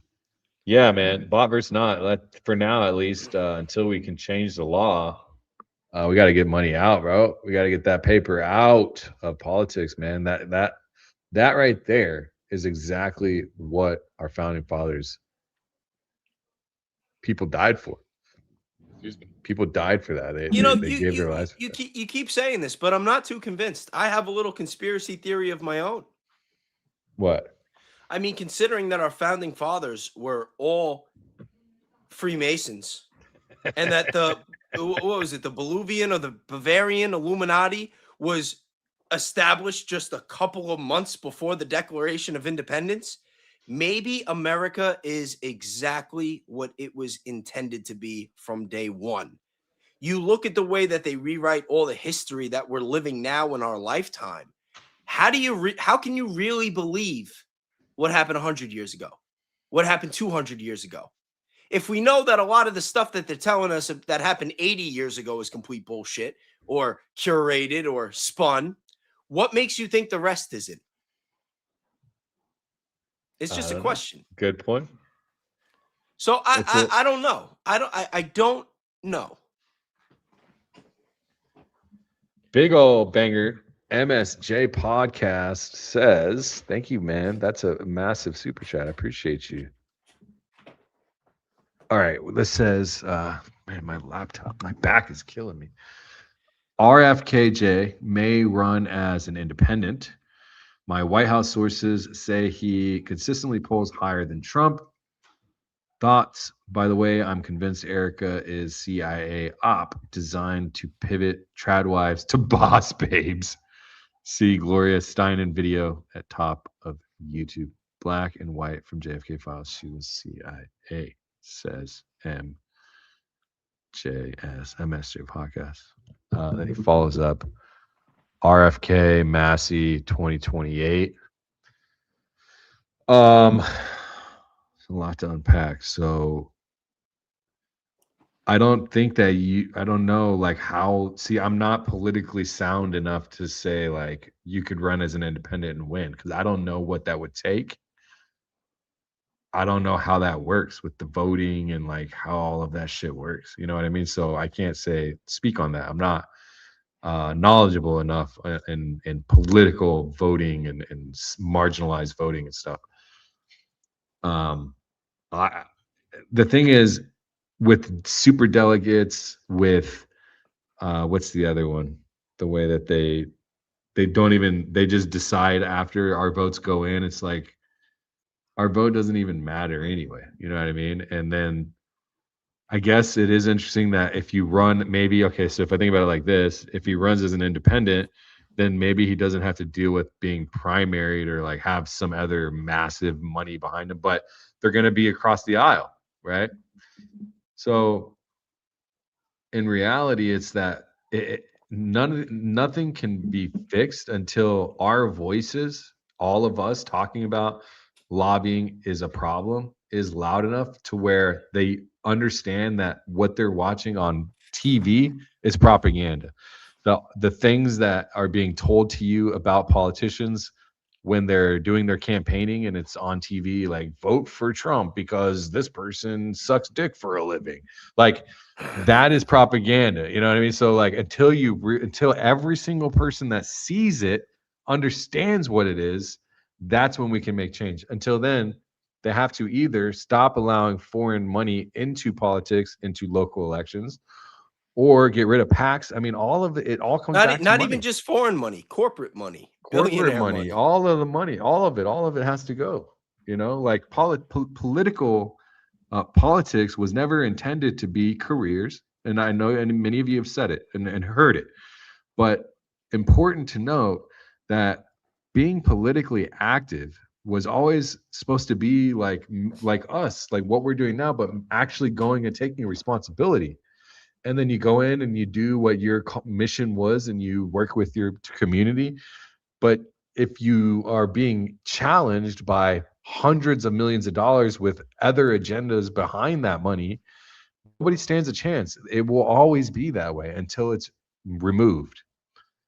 I don't know RFK's current policy positions. I've seen him make changes. I've seen him fall in line with the spray that they're, whatever that shit is called, that is in all of our food for the farmers, because they're going to run out of crops if they don't Oh, get you're talking about the fucking spray. glyphosate. It's like, Guys, when you're in the grocery store shopping for produce, 9 is fine. Yeah, you know. Buy your meat from local farmers, 9 is fine, and download the Buyer app. It's a great way to start. But thank you for the big super chat. I would love to see it. You know, I need to, now that I've been following all of this stuff so much more closely the last couple of years, really going into 2028, I have a very clear idea of like what I'm looking for. But to be honest, like I don't think I've ever voted, to be honest with you. You know, I thought the one time I was going to vote was for Trump, the last go around, and it was way too hot and took way too long. So I just threw my votes in the trash and I walked back home. That was it. I don't think I've ever voted. Maybe once. I don't know. I don't think I ever have.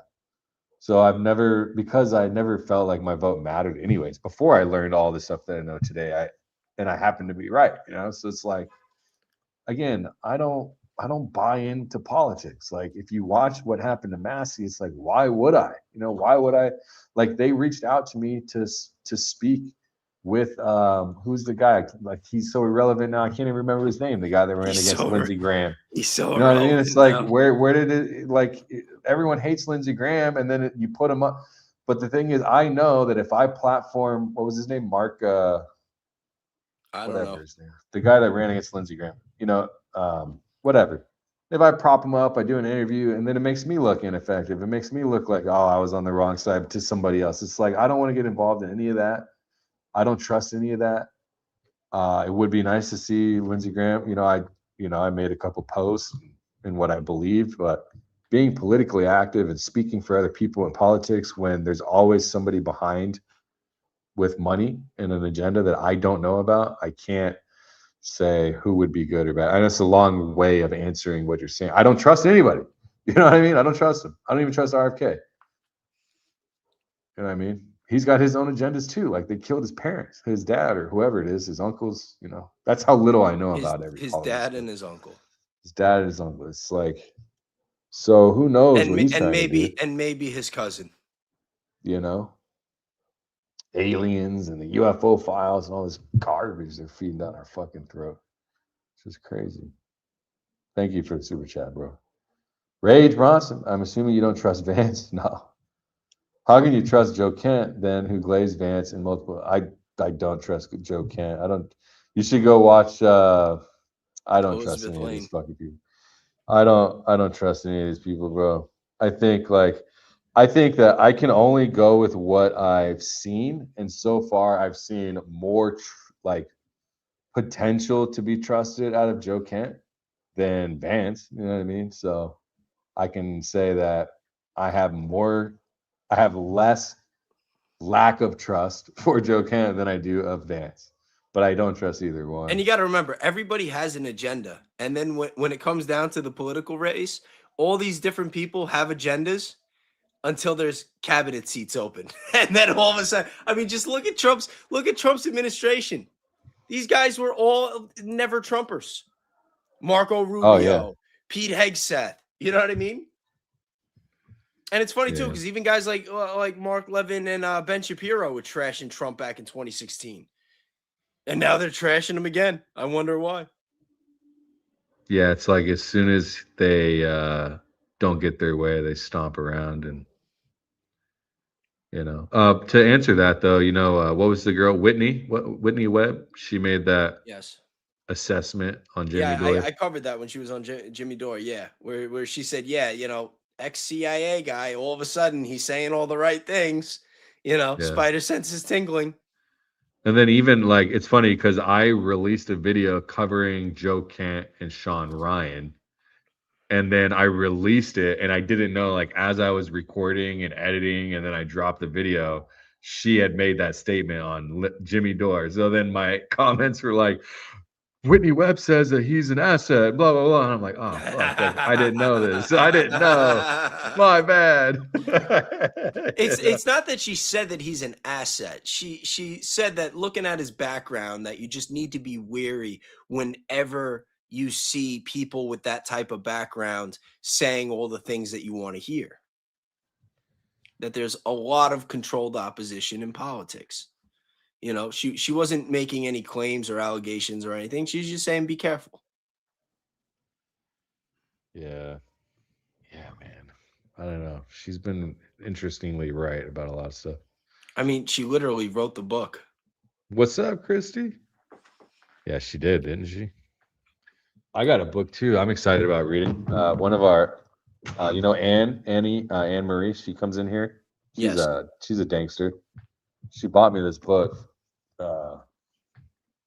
Chaos: Charles Manson, the CIA, and the Secret History of the 60s by Tom O'Neill.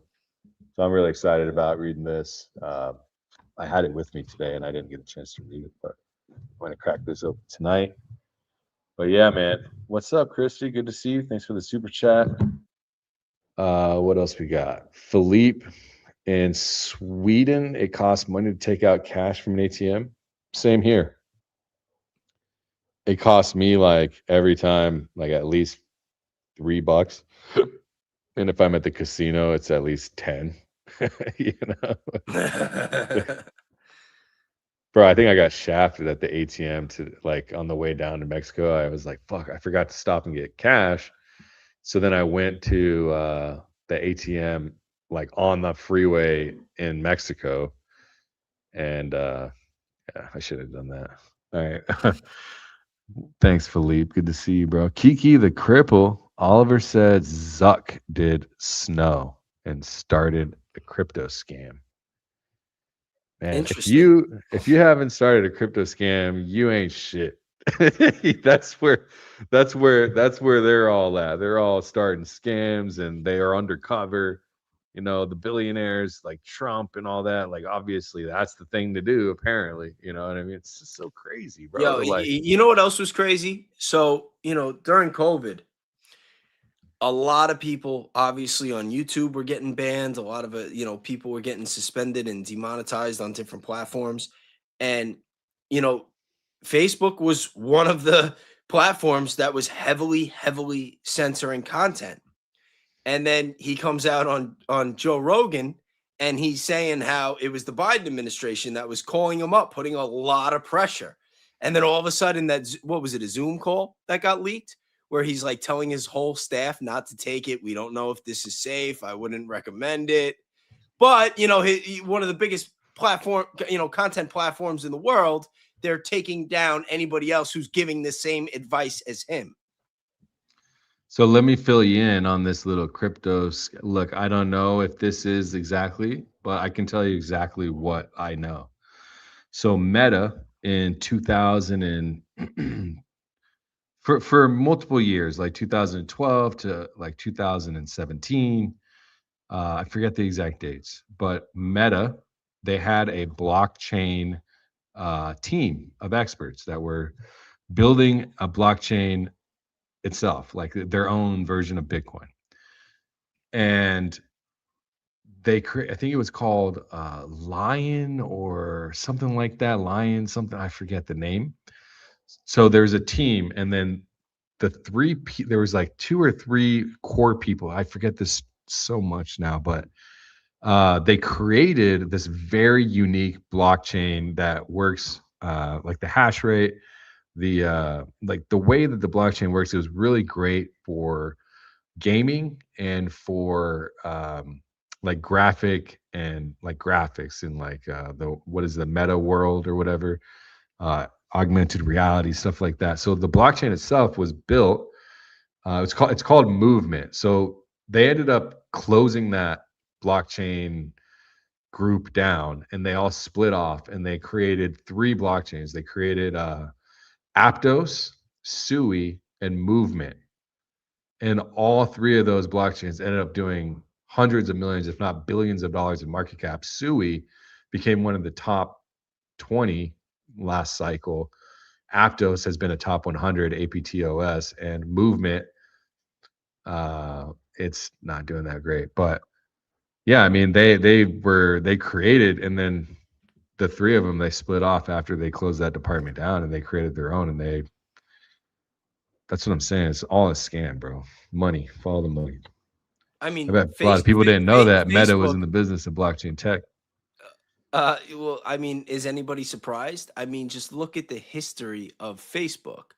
Like, it was started the same day that DARPA shut down LifeLog, which was, you know, a government program that they were working on that was basically Facebook. And then they shut it down, and then Facebook comes out the same day. Like, you know what I mean? Like, come on, like, it's just wild. It's just wild. 100%. Christy, RealBayes membership. Thank you. Thank you very much. Trigger said something interesting. Let me see if I can find it over here. He said, for those over 30, do you remember when being a millionaire was exclusive? Now it's just billionaire. Yeah, for real. Well, you know, I realized that you can go broke still if you're a millionaire. I think that very once easily. Yeah. I mean, you know, unfortunately, I had to experience that, but I don't think you can be a billionaire. I think the line, like, it should be exclusive if you can't go broke. You know, like, that's where I want to be. I want to spend as much as I can and not go broke. I don't even give a fuck about money anymore. I just want some land. Just Yeah. give me a couple of acres, clean water. I'll grow my own food. Just give me good Wi-Fi so I could still make content, and just let me fuck off. You know what I mean? Like, Isn't that what you do already anyway? You Yeah, just don't pretty have the much. land. You just need the land. You'll be good. Yeah. Oh shit. Oh, my internet's bad. Have I been lagging in and out? You were earlier. It's better now. 100% they killed He his says, cousin. yeah, talking about JFK Jr. Go ahead. Did a deep dive on my channel, and an Egyptian airliner, damn, Egyptians again. An Egyptian airliner did the same crash in the same waters less than 90 days later. Can't make this up. Has to be CIA and deep state. Charlie was right. Keep going. Well, just remember, when JFK Jr. died, he was expected to run for senator against none other than Hillary Clinton. Yeah, it's sad, bro. It's sad that all of this stuff happens to our own Americans from our own Americans. Oh, someone was asking what is blockchain. I saw it in the chat. Let me see. This is a pretty good example. So somebody asked, what is blockchain? So blockchain is like Bitcoin, essentially. This is a really great explanation. Blockchain is a decentralized, immutable digital ledger. Immutable means like you can't change the information. Like it's always there. But blockchains are not always immutable. Well, smart contracts, I guess, aren't always immutable. But digital ledger, it's a digital ledger. So it's like literally a recording of transactions. And you can, it was actually built, cryptography was built as a messaging system. So crypto is actually, blockchain technology is actually a messaging system back and forth. They just happen to use cryptography today, blockchain ledgers, to send money. There's certain blockchains like the TON, $TON, TON. You can, when you send your money, you can send a message with it. I think it's a cool feature. The founder of Telegram built TON. But yeah, I mean, it's just a decentralized messaging system that they use for currency, cryptocurrency. It says here, across a network of computers, ensuring data integrity without a central authority. I hold some coins. Yeah.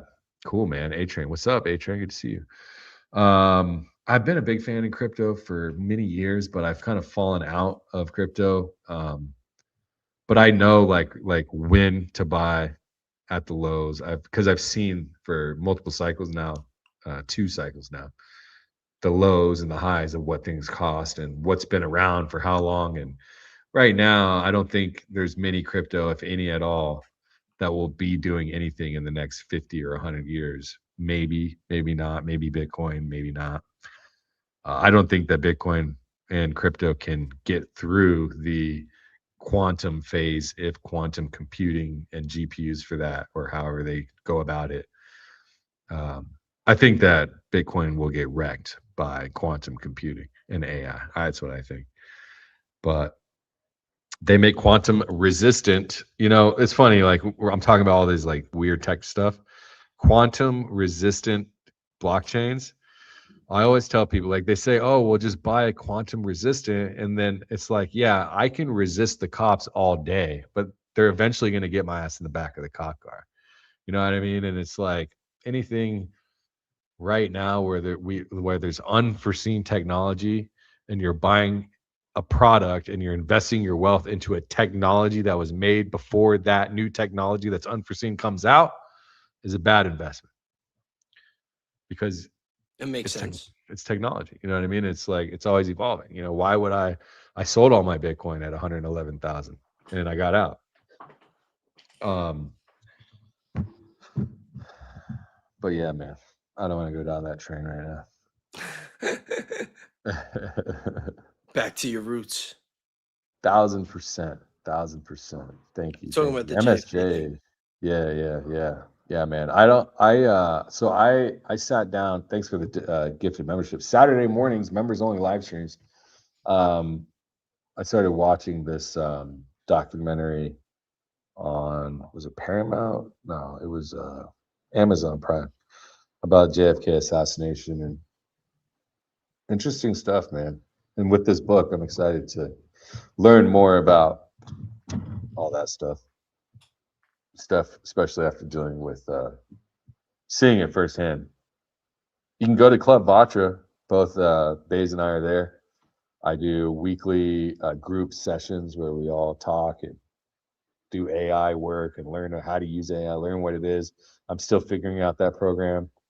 I think he said he was going to start doing something regularly too for his group. Go to Club Vatra to join the private community. It's just a way to access the Discord, kind of keep the trolls out.